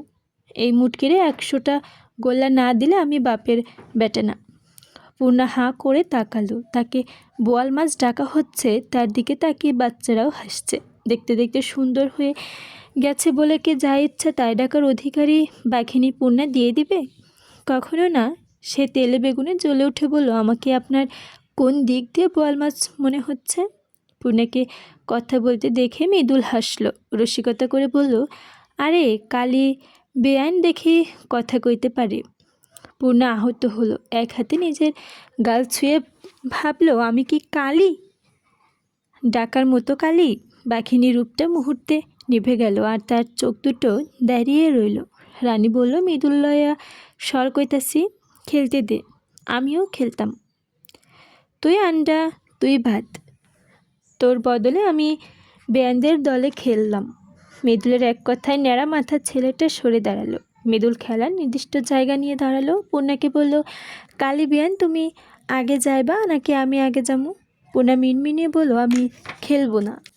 রানী দূর থেকে বলল, দেখছস মৃদুল, না তুই খেলার মাঝে ঢুকছস বইলা পূর্ণা খেললো না। সবসময় কেন খেলা নষ্ট করে দেস তুই? মৃদুল যেসব কথায় ভ্রুক্ষেপ করল না, সে রসিকতার স্বরেই বলল, আরে বেয়ান, শক্তি ফুরাই গেছে, আর খেলতে পারবে না। এই আড্ডা, তুই আয়। বেয়ান, খেলবো না, তুই আজই হারবি আপা। রানী আত্মবিশ্বাসের সঙ্গে বলল, আমার দলই জিতব। আগে আগে চাপা মারিস না, আমার মতো দেখায় না। এই পেটওয়ালা, তুই আগে যা। পূর্ণা ব্যথিত মন নিয়ে আগল ঘর পেরিয়ে অন্দরমহলের দিকে পা রাখেন। সে কোলে নিজেও জানে না, কিন্তু কেউ কালি বললে তার খুব খারাপ লাগে। আল্লাহ কেন তাকে সৌন্দর্য দিলেন না? একটু ফর্সা করে দিলে কি হতো? তার আপার মতো কালো রঙে সবাই কেন সৌন্দর্য খুঁজে পায় না? পূর্ণার 2 হাত দিয়ে চোখের জল মুছছে, অভিমানী মন থেকে থেমে থেমে কাঁদছে। এই শাড়ি তো মৃদুলের দৃষ্টি আকর্ষণের জন্যই পরেছিল, দরকার নেই এই চকচকে পুরুষ। কেউ তাকে কালি বললে সে ভীষণ রাগ করে, ভীষণ। শুনশান নীরবতার চারদিকে রাত গভীর থেকে গভীরতর হচ্ছে। রুম্পা বিভোর হয়ে ঘুমোচ্ছে, পদ্মজা তীর্থে কাকের মতো অপেক্ষা করছে কখন রুম্পার চোখ খুলবে। পদ্মজা বসে আছে লিলিপ্ত ভঙ্গিতে, দরজা কেউ ঢোক দিতেই পদ্মজা সাবধান হয়ে গেল। রুম্পার নিরাপত্তা নিয়ে তার মন অস্থির হয়ে আছে। সে গম্ভীর কণ্ঠে জানতে চাইল, কে কে ওখানে? আমি। আমিরের কণ্ঠ শুনে পদ্মজা ফোঁস করে নিঃশ্বাস ছাড়ল, খুলে দিল দরজা। আমিরের চুল এলোমেলো, ক্লান্ত দেখাচ্ছে। সে পদ্মজাকে দেখে বলল, ঘুম ভেঙে গেল, তোমাকে মনে পড়ছে। আমি তো এখন যেতে পারবো না, আমি থাকি তাহলে। আমিরের নির্বিকার কণ্ঠ। পদ্মজা চোখ রাঙিয়ে বলল, শীতের রাতে মেঝেতে থাকবেন? রুম্পা ভাবি বিছানায় ঘুমাচ্ছে, এই ঘরে থাকলে মেঝেতে থাকতে হবে। ঘরে যান, মেঝেতেই থাকবো। আপনি সব সময় ঘাটতারামি করেন কেন? আপনাকে তো আমি বলে এসেছি কতটা দরকার রুম্পা ভাবির সঙ্গে থাকা। গত দিনও বোনদের সঙ্গে ছিলে, আজ রুম্পা ভাবির সঙ্গে থাকতে চাইছো। কয়টা দিনই তো আজীবন একসঙ্গেই থাকবো। আচ্ছা যাচ্ছি। এখনও ঘুমাওনি কেন? পদ্মজা একবার রুম্পা ভাবিকে দেখে বলল, এই তো ঘুমাবো। আমির চারপাশ দেখে বলল, সাবধানে থাকবে। হৃদয় দোতলায় ঘুরঘুর করছে, ভয় পাবে না, আমি আছি। পদ্মজা আমিরের চোখের দিকে তাকালো, বলল, আপনি আমার সঙ্গে থাকতেন নয়, দেখতে এসেছেন আমি ঠিক আছি কি না, তাই না? একদমই ভয় পাবেন না, আমার কিচ্ছু হবে না। আমির 2 হাতে পদ্মজার 2 গালে ধরে বলল, আমি তো জানি আমার পদ্মবতী কতটা সাহসী, এই জন্য তো বাড়িতে আসার সাহস করতে পেরেছি। আল্লাহ ধুয়েছে, এবার যান। আমির হেসে চলে গেল। পদ্মজা অনেকক্ষণ অন্ধকার বারান্দায় তাকিয়ে রইল, এরপর দরজা বন্ধ করে শুয়ে পড়ল বিছানায়। আমিরকে সে কতটা ভালোবাসে সেটা নিজেও জানে না। আমিরের প্রতিটা স্পর্শ, কথার ছন্দে হৃদয় স্পন্দিত হয়। আমিরের পাগলামি, খেয়াল রাখা, দায়িত্ববোধ সব কিছুই পদ্মজাকে মুগ্ধ করে। একজন আদর্শ স্বামী বোধ হয় এমনই। আমিরের কথা ভাবতে ভাবতে কখন যে সে ঘুমিয়ে পড়ল। ভালোবাসার মানুষদের নিয়ে ভাবা সময় জাদুর মতো, চোখের পলকে নির্ঘুম রাত কেটে যায়, নয়তো নিজের অজান্তে আবেগে ঘুম চলে আসে। সকালে উঠতেই পূর্ণাকে নিয়ে ডেকে তুলল পদ্মজা। এরপর রুম্পার ঘরে এসে নামাজ পড়ল, কোরআন পড়ল। রুম্পার ঘুম আরও কিছুক্ষণ পর ভাঙে। রুম্পাকে ধরে টয়লেটে নিয়ে গেল পদ্মজা, তারপর গেল রান্নাঘর থেকে খাবার আনতে। ফারিনা মাত্র চুলা থেকে খিচুড়ি নামিয়েছে। আম্মা, ভাবির জন্য খিচুড়ি নিয়ে যাই, বলল পদ্মজা। ফারিনা হেসে বললেন, এটা আবার কন লাগে, লইয়া যাও। তুমি খাইবা কোন সময়? ভাবিকে খাইয়ে এসে তারপরে ওনাকে নিয়ে খাবো। আম্মা, রাতে মুরগির গোস্ত আছে না? হ, আছে তো, এই যে ওই পাতিলটায়। পদ্মজা গরম গরম খিচুড়ির সাথে গোস্তর ভুনা দিয়ে নিয়ে গেল। ঘরে ঢুকে দেখে রুম্পা মেঝেতে পড়ে আছে। পদ্মজা থালা বিছানার উপর রেখে রুম্পাকে তোলার চেষ্টা করে। অবাক হয়ে প্রশ্ন করে, ভাবি মেঝেতে পড়লেন কিভাবে? রুম্পা কিছু বলছে না, সে উদ্ধারের জন্য ছটফট করছে। এদিক ওদিক তাকাচ্ছে, পদ্মজাকে দূরে ঠেলে দেওয়ার চেষ্টা করছে। পদ্মজা বিস্মিত, রুম্পা এমন করছে কেন? সে রুম্পাকে প্রশ্ন করেই চলেছে। কেউ এসেছিল ঘরে? কে এসেছিল? ভয় দেখিয়েছে? ভাবি ভাবি বলুন না আমাকে। ভাবি ধাক্কাচ্ছেন কেন? আমি আপনার জন্য খাবার এনেছি। খাবারের কথা শুনে রুম্পা থমকে গেল। পদ্মজার দিকে এক নজর তাকিয়ে বিছানার দিকে তাকিয়েও ঝাঁপিয়ে পড়ল খাবারের উপর। গরম খাবার গাপুস গুপুস করে খেতে থাকলো। পদ্মজা বিস্ময়ে হতবুদ্ধি হয়ে পড়েছে। এমনভাবে রুম্পা খাচ্ছে যেন আর কোনো দিনও খাওয়া হবে না, সুযোগ আসবে না। পদ্মজা পানি এগিয়ে দিল। রুম্পা অল্প সময়ের ব্যবধানে পুরো থালার খিচুড়ি এক বাটি গোস্ত খেলো। খাওয়া শেষে পদ্মজা নমনীয় কণ্ঠে প্রশ্ন করল, ভাবি আমার সঙ্গে একটু কথা বলবে? রুম্পা দূরে সরে যায়। দেওয়াল ঘেঁষে বসে মাথায় দুই দিকে নাড়িয়ে ইশারা করে জানালো সে কথা বলবে না। পদ্মজা তবুও আশা ছাড়ল না। সে রুম্পার পাশে গিয়ে বসলো। রুম্পার এক হাতের মুঠোয় নিয়ে বলল, আমি তোমাকে আমার সঙ্গে ঢাকা নিয়ে যাব। যাবে? রুম্পা এক ঝটকায় হাত ছড়িয়ে নিল। পদ্মজা ধাক্কা মেরে চেঁচিয়ে বলল, বাইর হ আমার ঘর থেকে, বাইর হ তুই। পদ্মজা রুম্পার ব্যবহারে পদ্মজা আহত হলো। ভাবি, আমি তোমার ভালো চাই, বাইর হ কইতাছি, বাইর হ। শীতের ঠান্ডা হিম বাতাস জানালা দিয়ে ঢুকছে। শীতের দাপট বেড়েছে। এবারে শীত বোধ হয় মানুষ মরার জন্য এসেছে। এত ঠান্ডা, রুম্পার পরনে শাড়ি ছাড়া আর কিচ্ছু নেই। ঠান্ডায় তার গায়ে কাটা দিচ্ছে। পদ্মজা রুম্পার চোখের দিকে দৃষ্টিপাত করল। রুম্পা চোখ বারবার দরজার দিকে যাচ্ছে। পদ্মজা উঠে স্থির হয়ে দাঁড়ালো না, ছুটে গেল দরজার কাছে। দরজার পাশে এসে থাকা আগন্তুক ছুটে পালাতে চাইল। তবে তার আগে পদ্মজা জোরালো কণ্ঠে ভরে উঠল, লুতুবুবু। লতিফা এবার ঘাড় ঘুরিয়ে পদ্মজাকে দেখল, এরপর দ্রুত পায়ে সিঁড়ি নেমে গেল নিচে। তার চোখে ভয়। আচমকা ঝনঝন শব্দ হলো একটা। পদ্মজার চকিতে ঘাড় ঘুরিয়ে তাকালো। রুম্পার পাগলামি শুরু করেছে। মুখ দিয়ে অদ্ভুত শব্দ করতে করতে ঘরের জিনিসপত্র ছুটছে। রুম্পাকে থামানোর চেষ্টা করলো পদ্মজা, বোঝালো অনেক করে। কিছুতেই রুম্পা থামল না। উল্টো তার ছেঁড়া স্টিলের গ্লাস এসে পড়ল পদ্মজার কপালে। আহ বলে বসে পড়ল পদ্মজা। সঙ্গে সঙ্গে থেমে গেল রুম্পার পাগলামি। ছুটে এসে পদ্মজার আহত স্থানে হাত রেখে উৎকণ্ঠিত হয়ে বলল, আমি তোমাকে ইচ্ছা করে দুঃখ দেই নাই বোন, বেশি বেদনা করতাছে। আঞ্চলিক ভাষায় চিকন কণ্ঠ। পদ্মজার দুই চোখ মেলে তাকালো। রুম্পার কপালে পদ্মজার ফোলা অংশ ফু দিচ্ছে। ভীষণ অস্থির হয়ে আছে। বোঝা যাচ্ছে পদ্মজাকে অনেক পছন্দ করে রুম্পা। মুখোশ খুলে বেরিয়ে এসেছে আসল রূপে। সে কঠিন নয়, পাগল নয়, বরং বড্ড নরম কোমল। পদ্মজা শান্ত স্বরে প্রশ্ন করলো, কেন পাগলের অভিনয় করো? রুম্পা হাত নেমে গেল। সে ধরা পড়ে গেছে। কুয়াশার স্তর ভেদ করে একটা নৌকা ঢুকলো খালে। মাঝে মৃদুল। গতকাল যে ছেলেটা আড্ডায় ডেকেছিল সেই ছেলেটা নৌকায় আছে। তার ভালো নাম জাকির। মৃদুলের সঙ্গে বাচ্চা কাচ্চাদের অনেক খাতির। পূর্ণা খালের ঘাটে বসেছিল। সে ফজরের নামাজ আদায় করে খিচুড়ি খেয়ে এখানে চলে এসেছে। মন খারাপের সময় ঘাটে বসে থাকতে তার ভালো লাগে। গতকাল রাতে খাওয়ার সময় মৃদুল কম হলেও 20 বার তাকে কালি ডেকেছে।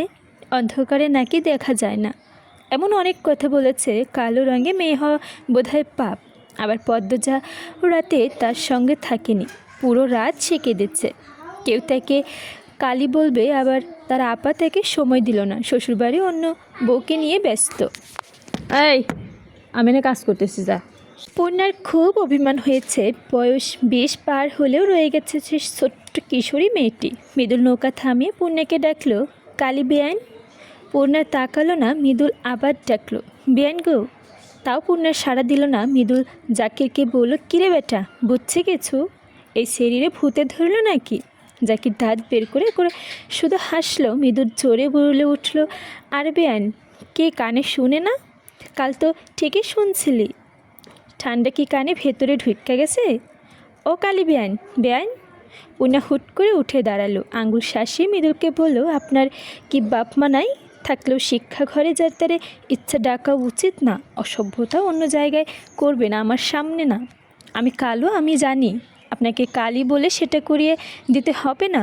আমি আপনাকে অনুমতি দেইনি আমাকে কালি ডাকতে বা বেআইন ডাকতে। আমি আপনার বেআইনও না, আমার দুলা ভাই, আপন ভাই না আপনি। কোথাকার কে আপনি? এই ফর্সা চামড়ার দেমাগ দেখান। আরেকটা আমাকে কালি বলে ডাকলে আমার চেয়ে খারাপ কেউ হবে না। কথা শেষ করে পূর্ণা কুয়াশা আড়ালে হারিয়ে যায়।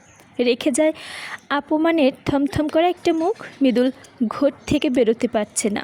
তাকে একটা মেয়ে এভাবে বলছে, তার মতো সুন্দর ছেলের জন্য গ্রামের সবকটি মেয়ে পাগল। আর এই কালো মেয়েটা তাকে এভাবে অপমান করলো। মৃদুল রাগে বৈঠা ছুঁড়ে ফেললো খালে। নৌকা থেকে নামতে গেলে তার এক পায়ে ধাক্কা লেগে নিমিষে দৌড়ে চলে যায় নৌকাটি। নৌকায় থাকা ছেলেটি চিৎকার করলো, মৃদুল ভাই, আমি আইবাম কেমনি? বৈঠাও তো ফালাইয়ে দিচ্ছ। মৃদুল বিরক্তি নিয়ে ফিরে তাকালো। সত্যি তো নৌকা অনেক দূরে চলে গেছে। এই ঠান্ডার মধ্যে ছোট বাচ্চাটার সাথে আসতে পারবে কিভাবে? মৃদুল রাগ একপাশে রেখে বরফের মতো ঠান্ডা জলে ঝাঁপ দিল। রুম্পা থেমে থেমে কাঁদছে, এদিকে অনবরত প্রশ্ন করে যাচ্ছে পদ্মজা। সে ভীষণ অস্থির। একজোড়া পায়ের শব্দ ভেসে আসতেই রুম্পার কান্না থেমে গেল। এর পায়ের শব্দগুলো সে চেনে। রুম্পা কাঁপতে থাকলো। রুম্পার অবস্থা দেখে পদ্মজার শির দ্বারা বেয়ে ঠান্ডা স্রোত গড়িয়ে যায়। রুম্পা পদ্মজার এক হাত ধরে চাপা স্বরে দ্রুত বলল, এখান থাইকা চইলা যাও বোন, আর আগায়ও না। ওরা পিশাচ্ছের মোছো, সিরা খাইয়া ফেলবে। ওদের দয়া মায়া নাই, তুমি অনেক ভালা, তোমারে কোনো দিনও ভুলতাম না। তুমি এইখানে থাইকো না, তুমি এই বাড়ির কেউ লগেই যোগাযোগ রাখো না। ওরা কি করেছে ভাবি? অনুরোধ করছে আমাকে বলুন। ভাবি অনুরোধ করছি। রুম্পা সেকেন্ডে সেকেন্ডে ঠোক গিলছে। পায়ের শব্দটা যত কাছে আসছে তার কাঁপুনি তত বাড়ছে। সে ছলছল চোখে পদ্মজার দিকে তাকিয়ে কোনো মতে বলল, পেছনে উত্তরে ধরো রক্ত। পর মুহূর্তেই দরজা ঠেলে রুমে ঢুকল খলিল হাওলদার। এত জোরে দরজা ধাক্কা দিয়েছে যে বিকট শব্দ হয়। হুঙ্কার ছেড়ে পদ্মজাকে বললেন, তুমি এই ঘর থেকে বের হও। অনেক অবাধ্যতা দেখেছ, আর না। খলিলের চোখ দুটো দেখে পদ্মজা রক্তাক্ত ছলকে ওঠে, লাল গাঢ়। সে দুই হাতে রুম্পাকে জড়িয়ে ধরে বলল, আমি রুম্পা ভাবির সঙ্গেই থাকবো। থাকবা না তুমি? কেন জানতে পারি? এটা পাগলের সঙ্গে কিসের থাকুন? রুম্পা ভাবি পদ্মজা কথা শেষ করতে পারল না। বুকে মুখ লুকিয়ে রাখা রুম্পার পিঠে চিমটি দিয়ে ভেজা কণ্ঠে ফিসফিসিয়ে বলল, কইও না, আমি পাগল না, কইও না, দোহাই লাগে। পদ্মজা থেমে গেল। খলিল বললেন, বাড়াইয়া যাও বউ।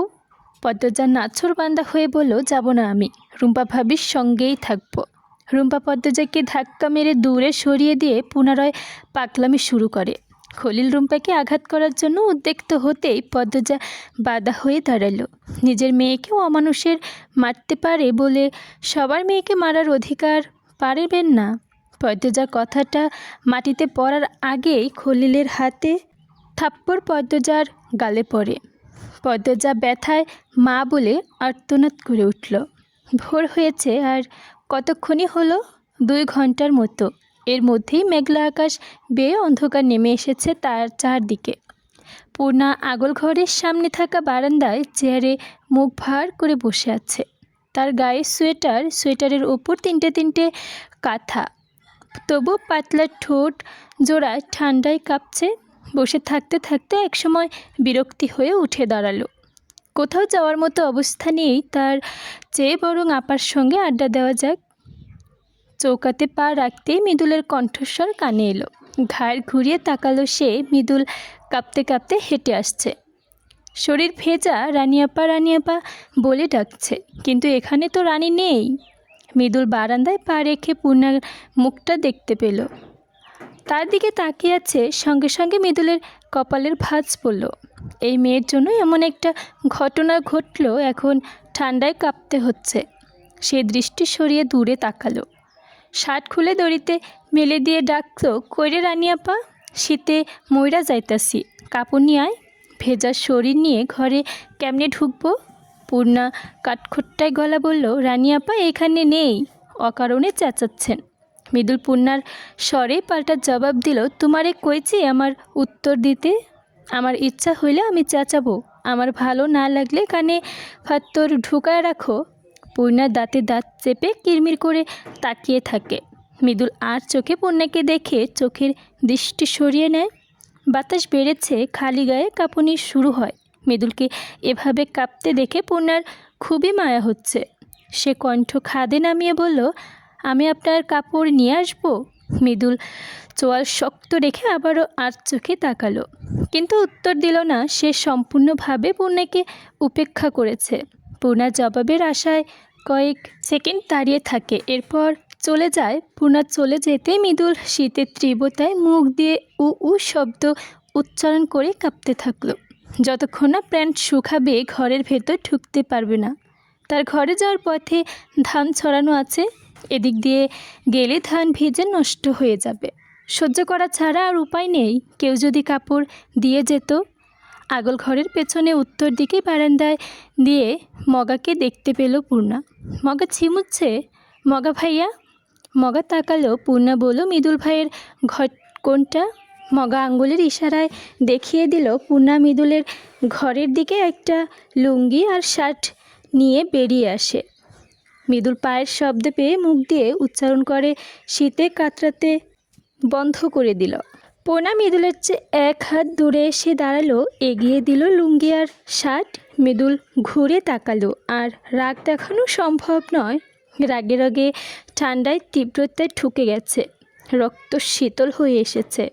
সে পূর্ণার হাত থেকে নিজের কাপড় নিতে নিতে হৃদয় থমকে দেওয়ার মতো একটা মায়াবী মুখশ্রী আবিষ্কার করলো।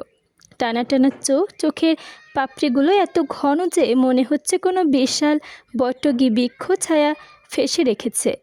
পাতলা ফিনফিনে ঠোঁট, ত্বকে তেলতেলে ভাব চকচক করছে। লম্বা এলো চুল বাতাসে উঠছে। শ্যামবর্ণের মুখ এত আকর্ষণীয় হয়। কিছু সৌন্দর্যে বোধ হয় এভাবেই খুব কাছে নিতে চিনে নিতে হয়। মৃদুলের দৃষ্টি শীতল হয়ে আসে। সে আগে লুঙ্গি নিল। পূর্ণা অন্যদিকে ঘুরে দাঁড়ালো, বলল, আমি দেখব না, আপনি পাল্টে ফেলুন। মৃদুল মোহময় কোনো টানে আবার ফিরে তাকালো, তবে মুখটা আর দেখতে পেল না। মায়াবী মুখটা অন্যদিকে ফিরে আছে। সে লুঙ্গি পাল্টে মিনমিনিয়ে বলল, শার্টটা? পূর্ণা হেসে শার্টটা এগিয়ে দিল। মৃদুলের এলোমেলো দৃষ্টি। হুট করেই বুকে ঝড়ো বাতাস বইছে। কি আশ্চর্য! পূর্ণা গর্বের সঙ্গে বলল, আমাকে কালী বলে কষ্ট দিলেও আমি আপনাকে কষ্ট দিয়ে দেখতে পারি না। আমি সব সময় মহৎ। পদ্মজা ইলমা বেহেরোজ। আসসালামু আলাইকুম। আমি মরিয়ম আপনাদেরকে পদ্মজা উপন্যাস পর্ব 53 পাঠ করে শোনাব। পূর্ণা নারকেল গাছের সামনে এসে থমকে দাঁড়ালো। কলপাড়ের এক সুদর্শন পুরুষ পিঁড়িতে বসে গোসল করছে। পরনের লুঙ্গি, রানী গামছা নিয়ে দাঁড়িয়ে আছে। কে যেন বলছে। পূর্ণা ব্যাগ রেখে হা করে সে যুবকের পরখ করে। সুঠাম সুগঠন শরীর, মায়াবী ফর্সা স্বাস্থ্যোজ্জ্বল ত্বক, প্রশস্ত বুকে ঘন পশম, চওড়া পিঠ, শক্ত পোষ দেখতে, 2 হাত। ডান হাতে ছোট কলস নিয়ে মাথায় পানি ঢালছে। জল থেকে চুল, আর সেই চুল থেকে কপাল, কপাল থেকে ঠোঁট এবং ঠোঁট থেকে বুক বেরিয়ে গড়িয়ে পড়ছে। হঠাৎ চুল ছাঁকি দিয়ে উঠল। জলের ছিটে ছড়িয়ে পড়ে চারিদিকে। রানী যুবতীটিকে বকতে বকতে দূরে সরে দাঁড়ালো। যুবকটি আবারও মাথায় পানি ঢেলে চুল ছাঁকায়। উদ্দেশ্য রানী ভিজিয়ে দেওয়া। পূর্ণা মুগ্ধ হয়ে গেল। সে দ্রুত মাটিতে ব্যাগ রেখে ওড়না ঠিক করে চুলের খোপা খুলে দিল। ঠোঁট জুড়ে হাসি ফুরিয়ে কলপাড়ের দিকে হেঁটে গেল। তার চোখের দৃষ্টি দেখলে যে কারো মনে হবে পূর্ণা অপরিচিত এই যুবকটিকে চোখ দিয়ে পিষে ফেলেছে। কলপাড়ের পাশে ভেজা কাদা ছিল। পূর্ণা পা রাখতেই পিছলে পড়ে গেল। ধপ্পার শব্দ শুনে যুবকটি লাফিয়ে উঠে ভরাট কণ্ঠে চিৎকার করে উঠল, বোয়াল মাছ, বোয়াল মাছ। ঘটনাটি পদ্মজার চোখে পড়তে সে দৌড়ে আসে। রানী আকস্মিক ঘটনায় হতভম্ব। সে পূর্ণাকে তুলতে দৌড়ে আসতে গিয়ে শাড়ির সঙ্গে পা প্যাচ লাগিয়ে পূর্ণার চেয়ে ঠিক 1 হাত দূরে আছাড় খেল।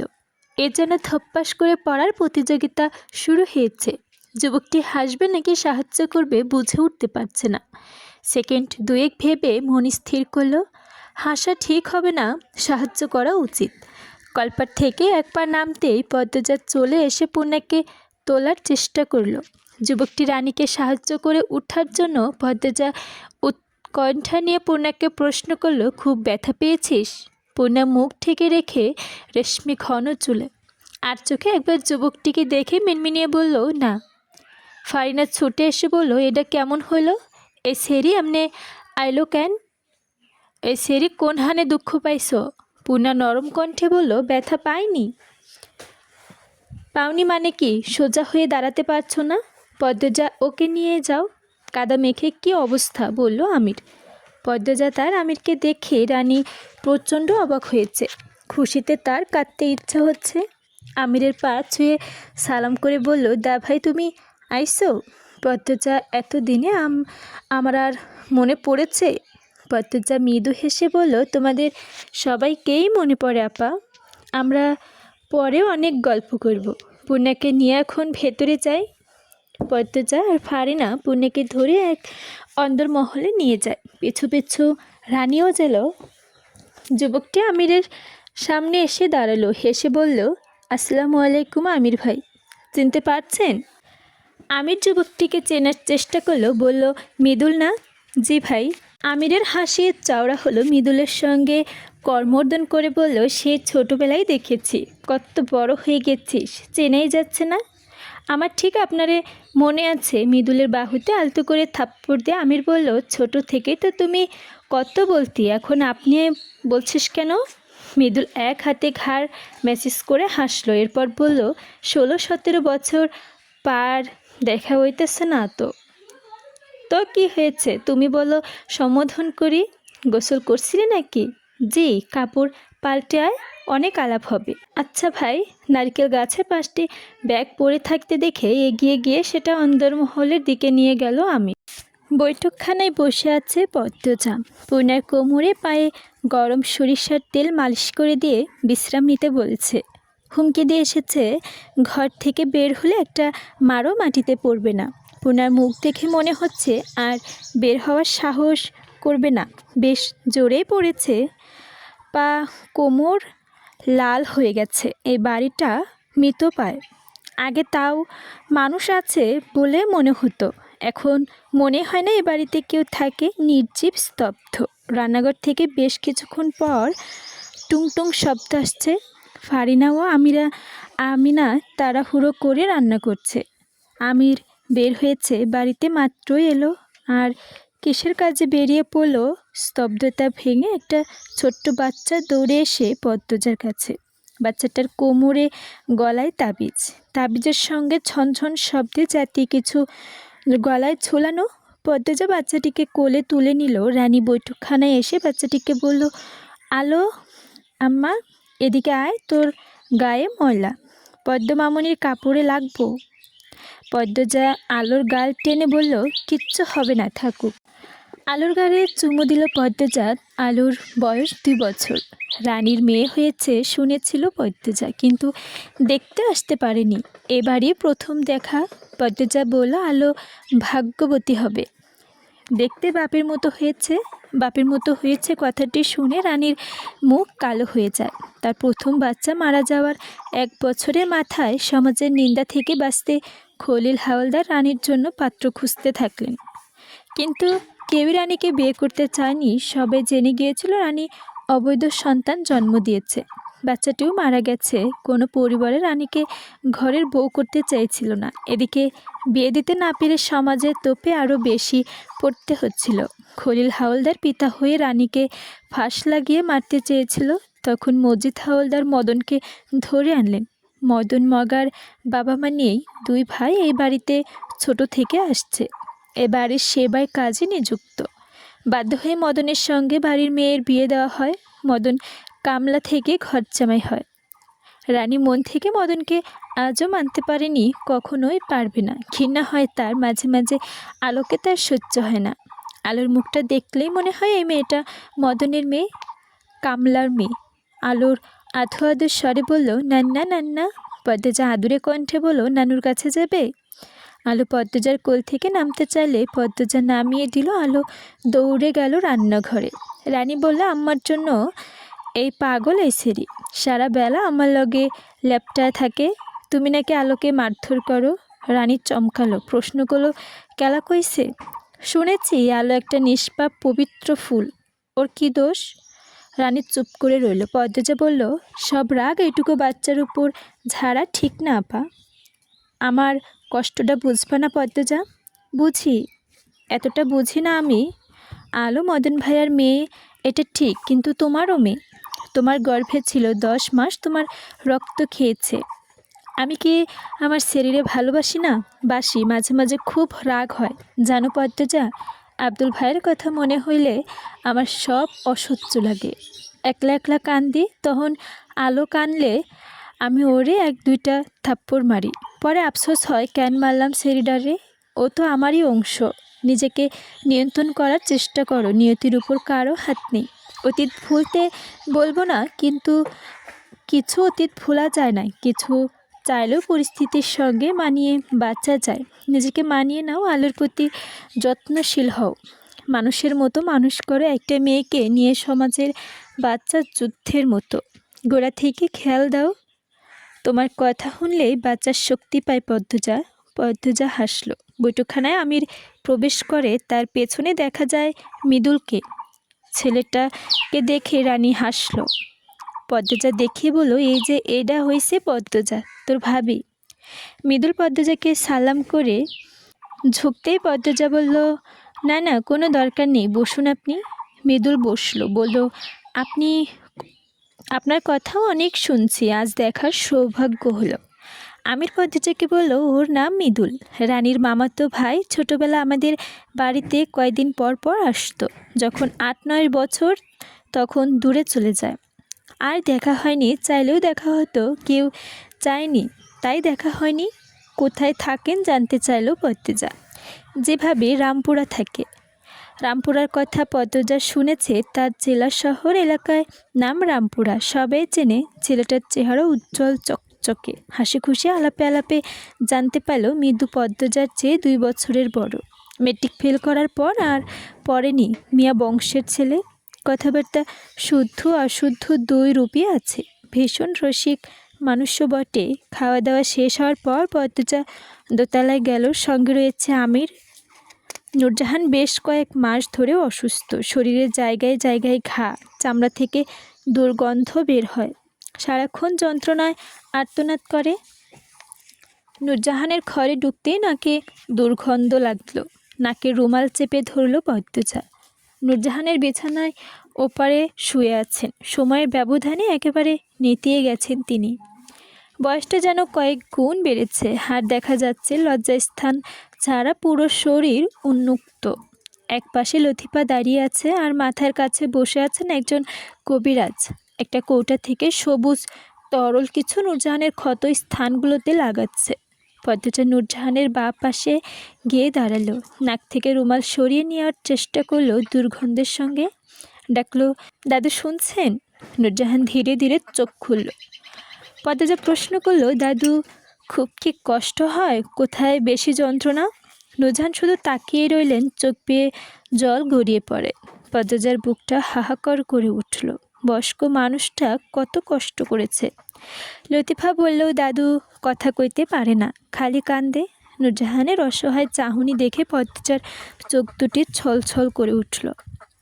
সে নূরজাহানের মাথায় হাত বুলিয়ে দিয়ে বলল, আল্লাহর নাম স্মরণ করেন, ইনশাল্লাহ সব ঠিক হয়ে যাবে, ধৈর্য ধরুন। তারপর লতিফাকে বলল, ভালো করে খেয়াল রেখো।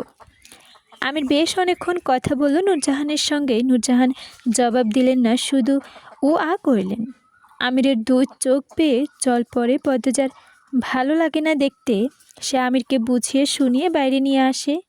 বারান্দায় পেরোনের পথে রুমাল ঘরে দরজা রেখে দেখতে পায়।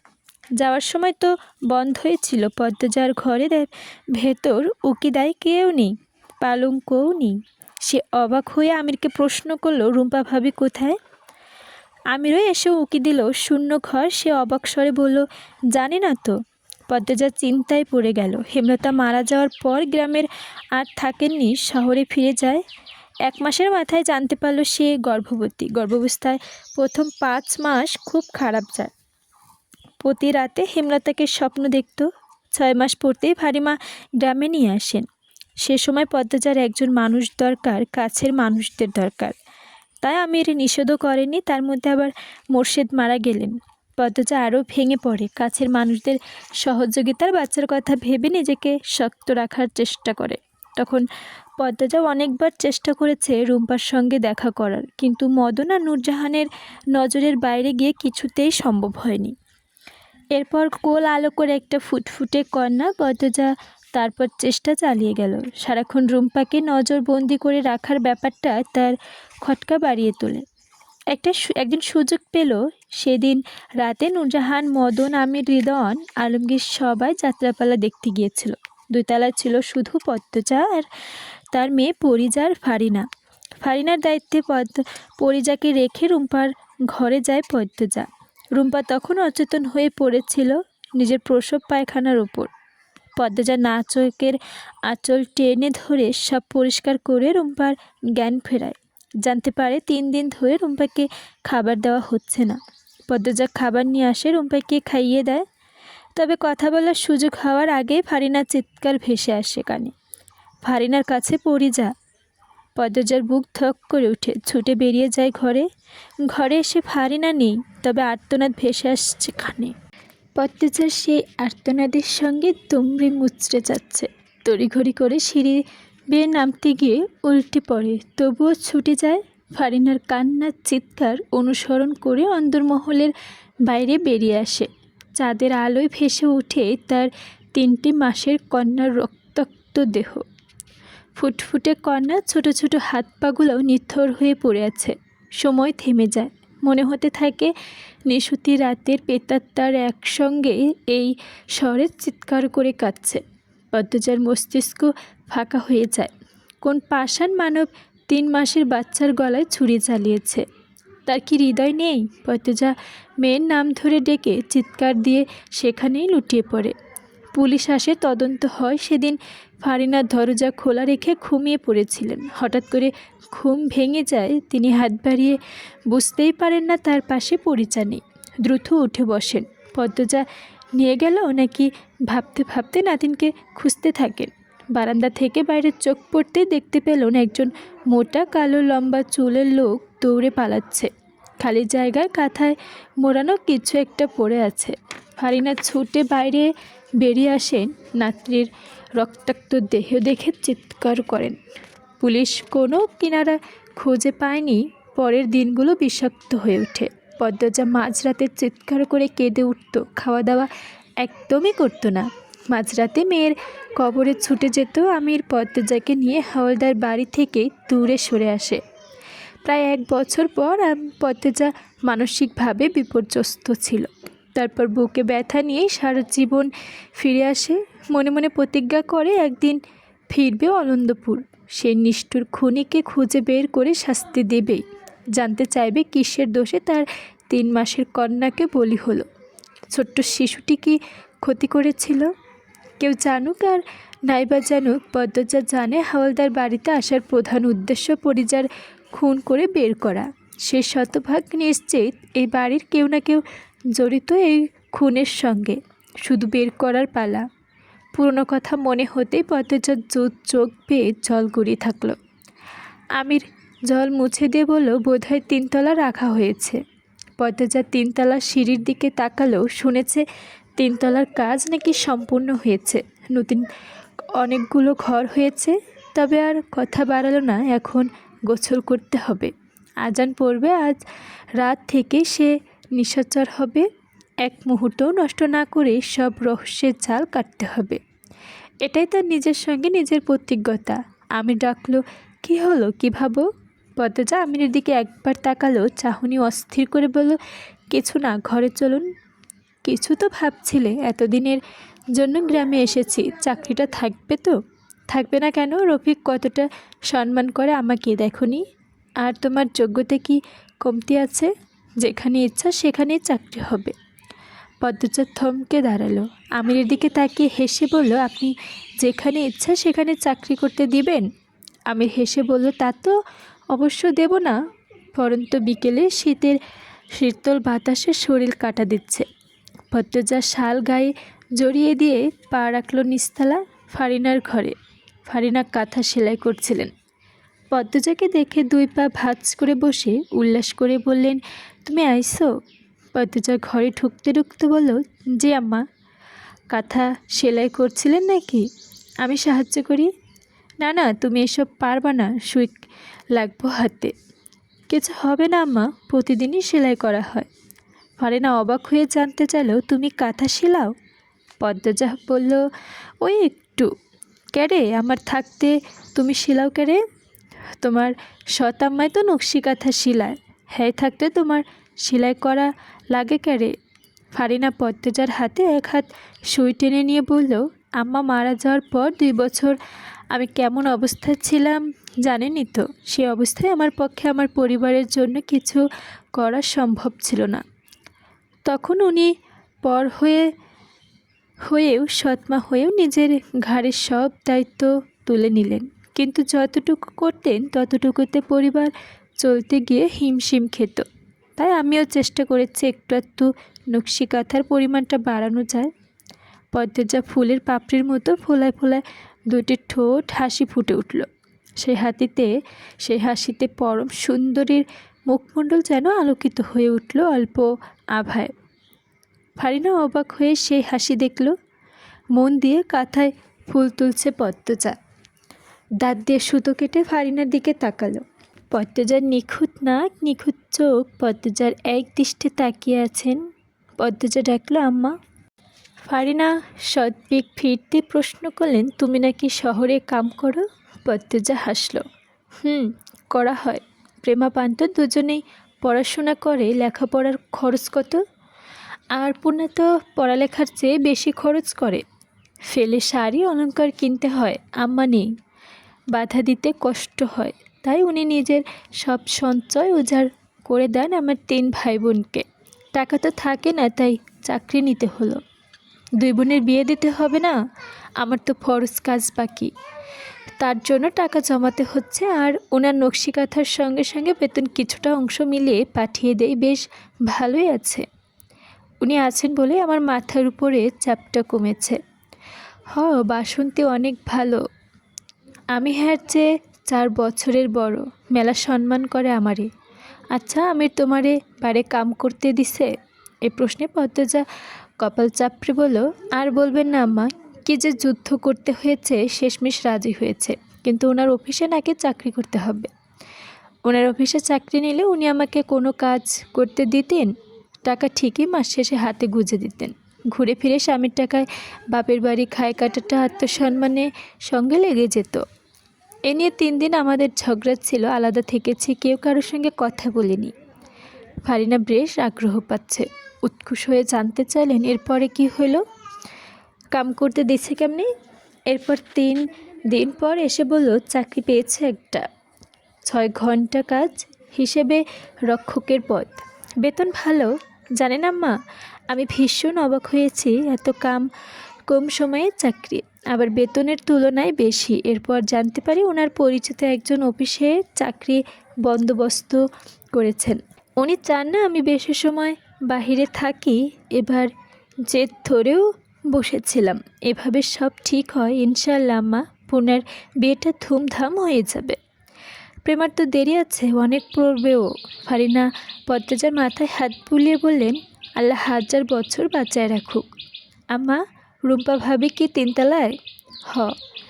আজ দেখতে যাব ভাবছি। চাবিটা কার কাছে? ফারিনা মুখ গুমটো করে বললেন, হ্যাঁ, ঘরে যাওয়ার দরকার নাই। হৃদন চাবি দিবে না। ওরা আর আমার আরে দাম দেয় না, যেমন ইচ্ছা চলে। দিবে না মানে? আপনি গুরুজন, আপনাকে দিতে বাধ্য। চাইছিলাম একবার, যা ইচ্ছা কইরা দিছে। ফারিনার মুখে আধার নেমে আসে। তিনি নির্বিকার ভঙ্গিকে বললেন, চাবি চাওয়ানের লাগা হৃদন হ্যার আমারে মারছে। পদ্মজার চোখ দুটি বড় বড় হয়ে যায়। সে কি, মায়ের গায়ে হাত তুলছেন? ফারিনা কাঁথা সেলাই করতে করতে বললেন, নিজের মা আর কই থাইকা? এই চেহারার মাথা খারাপ, অমানুষ। বাড়ির অন্যরা কিছু বলেনি? অন্যরা কারা? আব্বা, চাচা, বড় ভাই কেউ কিছু বলেনি? বাকিদের কথা জানি না। তোমার শ্বশুর তো নিজের শকুনের বাচ্চা। পদ্মজার চমকে তাকালো। ফারিনা চকিতে চোখ তুলে তাকালেন। তিনি মুখ ফুসকে বলে ফেলেছেন। দুজনের দিকে অনেকক্ষণ তাকিয়ে রইল। পদ্মজা প্রশ্ন করে আগে ফারিনা বলল, পূর্ণায় গাছে উঠেছে। সকালে আশ্রয় খাইলেও বিকেলে আশ্রয়তে উঠা গেছে। সেইডারে কয়ডা মাইর দিও। পদ্মজা স্পষ্ট বুঝতে পেরেছে তার শাশুড়ি আগের কথাটা ধামাচাপা দেওয়ার চেষ্টা করছে। সে আগ বাড়িয়ে কথা বলতে পারল না। মৃদু কণ্ঠে বলল, আমি আসি। যাও। পদ্মজা দরজা অবধি এসে ফিরে তাকালো। ফারিনা দ্রুত দৃষ্টি ঘুরিয়ে নিলেন। পদ্মজা ঘর ছাড়লেই তিনি হাঁপ ছেড়ে বাঁচলেন। পদ্মজা উদাসীন হয়ে হাঁটছে আর ভাবছে, আম্মা কেন নিজের স্বামীকে শকুনের বাচ্চা বললেন। পদ্মজা সামনে নিল নিজেকে। এখন এসব ভাবা যাবে না। রিদনের কাছ থেকে চাবি নিতে হবে। সে রিদনের ঘরের সামনে এসে দরজার শব্দ করতেই ওপাশ থেকে পুরুষালী কণ্ঠেও ভেসে আসলো কে। পদ্মজার জবাব না দিয়ে আরও জোরে শব্দ করল। রিদন কপাল কুঁচকে দরজা খুলল। পদ্মজাকে দেখে কপালের ভাঁজ মিলিয়ে যায়। ঠোঁটে ফুটে উঠে হাসি, মোটা হয়েছে আগের চেয়ে, গলা ভর্তি ঘন দাড়ি, এক দুটো চুল পেকেছে। সে খুশিতে গদগদ হয়ে বলল, আরে বাপরে, পদ্মজা আমার দুয়ারে এসেছে। পদ্মজা সোজাসুজি বলল, রুম্পা ভাবির ঘরের চাবি দিন। রিদন দরজা ছেড়ে দাঁড়ালো। এতদিন পর এসেছ আবার আমার ঘরের সামনে, ভেতরে আসো, বসো, তারপর কথা বলি। আমি আপনার সঙ্গে কথা বলতে আসিনি, দয়া করে আরও চাবিটা দিন। চাবি তো দেব না, কি সমস্যা? রিদন পদ্মজার কাঁধে হাত রেখে বলল, আরে ঘরে আসো তো আগে। পদ্মজা এক ছটকায় রিদনের হাত সরিয়ে দিল। চোখ গরম করে তাকিয়ে বলল, চাবি দিন। চোখ দিয়ে তো আগুন ঝরছে, কিন্তু আমি তো ভয় পাচ্ছি না। চাবি আমি দেব না, না। রিদন আড়মোড় ভেঙে আয়েসি ভঙ্গিতে বলল, না। পদ্মজা আর কথা বাড়ালো না, চলে গেল। রিদন পিছু ডেকেছে, সে শোনেননি। মগাকে দিয়ে পাথর আনিয়ে সোজা গেলেন 3 তলায়। মদন একটা ঘরের সামনে চেয়ার নিয়ে বসেছিল। তাহলে এই ঘরেই রুম্পা আছে। সেই ঘরের সামনে এসে দাঁড়াতেই মদন বিনয়ের সঙ্গে বলল, কোনো কাম আসিল ভাবি? পদ্মজা নির্বিকার ভঙ্গিতে বলল, তালা ভাঙবো মগা, তালা ভাঙো। মদন 2 হাত মেরে দরজার সামনে দাঁড়ালো। রিদন ভাইয়ের কাছে চাবি আছে, তার কাছ থেকে লইয়া আহেন, তালা ভাঙেন না। উনি আমাকে চাবি দেননি, তাই আমি তালা ভাঙবো? আপনি সরে দাঁড়ান। না ভাবি, এটা হয় না, আমার উপরে এই ঘরটা ভাড়া দিছে। আপনি সরে দাঁড়ান। পদ্মজা কথাটা বেশ জোরেই বলল। মদন হাওয়ালদার বাড়ির বউদের সামনে আর দাঁড়িয়ে থাকার সাহস পেল না, দৌড়ে চলে গেলেন। বাড়ির সবাইকে জানালো পদ্মজা তালা ভাঙছে। সঙ্গে সঙ্গে ছুটে এলো খলিল, আলমগীর, আমির, রিদন, ফারিনা, আমিনা। ততক্ষণে পদ্মজা তালা ভেঙে ফেলেছে। আমির হস্তদ্বন্দ্ব হয়ে এসে প্রশ্ন করলো, তালা ভাঙলেন কেন? আপনার ভাই আমাকে চাবি দেয়নি, আমার রুম্পা ভাবির সঙ্গে দেখা করার ইচ্ছে হচ্ছিল, তাই ভেঙেছি। এটাও অসভ্যতা। তোমারে ভালা ভাবছিলাম, সেরি মানুষের এত তেজ অবাধ্য ভালা না। পদ্মজা এক নজর খলিলকে দেখলো, এরপর ঢুকে গেল রুম্পার ঘরে। রুম্পার ঘরে মাঝে মেঝেতে উপুর হয়ে পড়ে আছে, লম্বা চুল এক ঘাড় অবধি কেটে দিয়েছে, যেন উকুন আর না ময়লা ঝাড়ু। পদ্মজা দৌড়ে রুম্পার পাশে এসে বসলো। রুম্পা শাড়ি ঠিক করে দিয়ে ডাকলো, ভাবি, ভাবি শুনছো ভাবি? পদ্মজার রুম্পার সাড়া নেই, গলার হাতে পরের মারের দাগ। ফারিনা তাকে দেখে চমকে গেলেন। রুম্পার এক হাতে চেপে ধরে উদ্বিগ্ন হয়ে প্রশ্ন করছে, ও মাগো, কেলাই মারছে বৌডারে? আল্লাহ গো, কেমনে মারছে? রক্ত শুকায়া পথঠার হইয়া গেছে। এই লাইগা আমারে রুম্পার কাছে আইতে দাও না তোমরা? বৌডারে তোমরা কি করছো? পাগল মানুষ। ফারিনা বাড়ির পুরুষদের দিকে ঘৃণার চোখে তাকান। তিনি রুম্পার অবস্থা দেখে কাতর হয়ে উঠেছেন।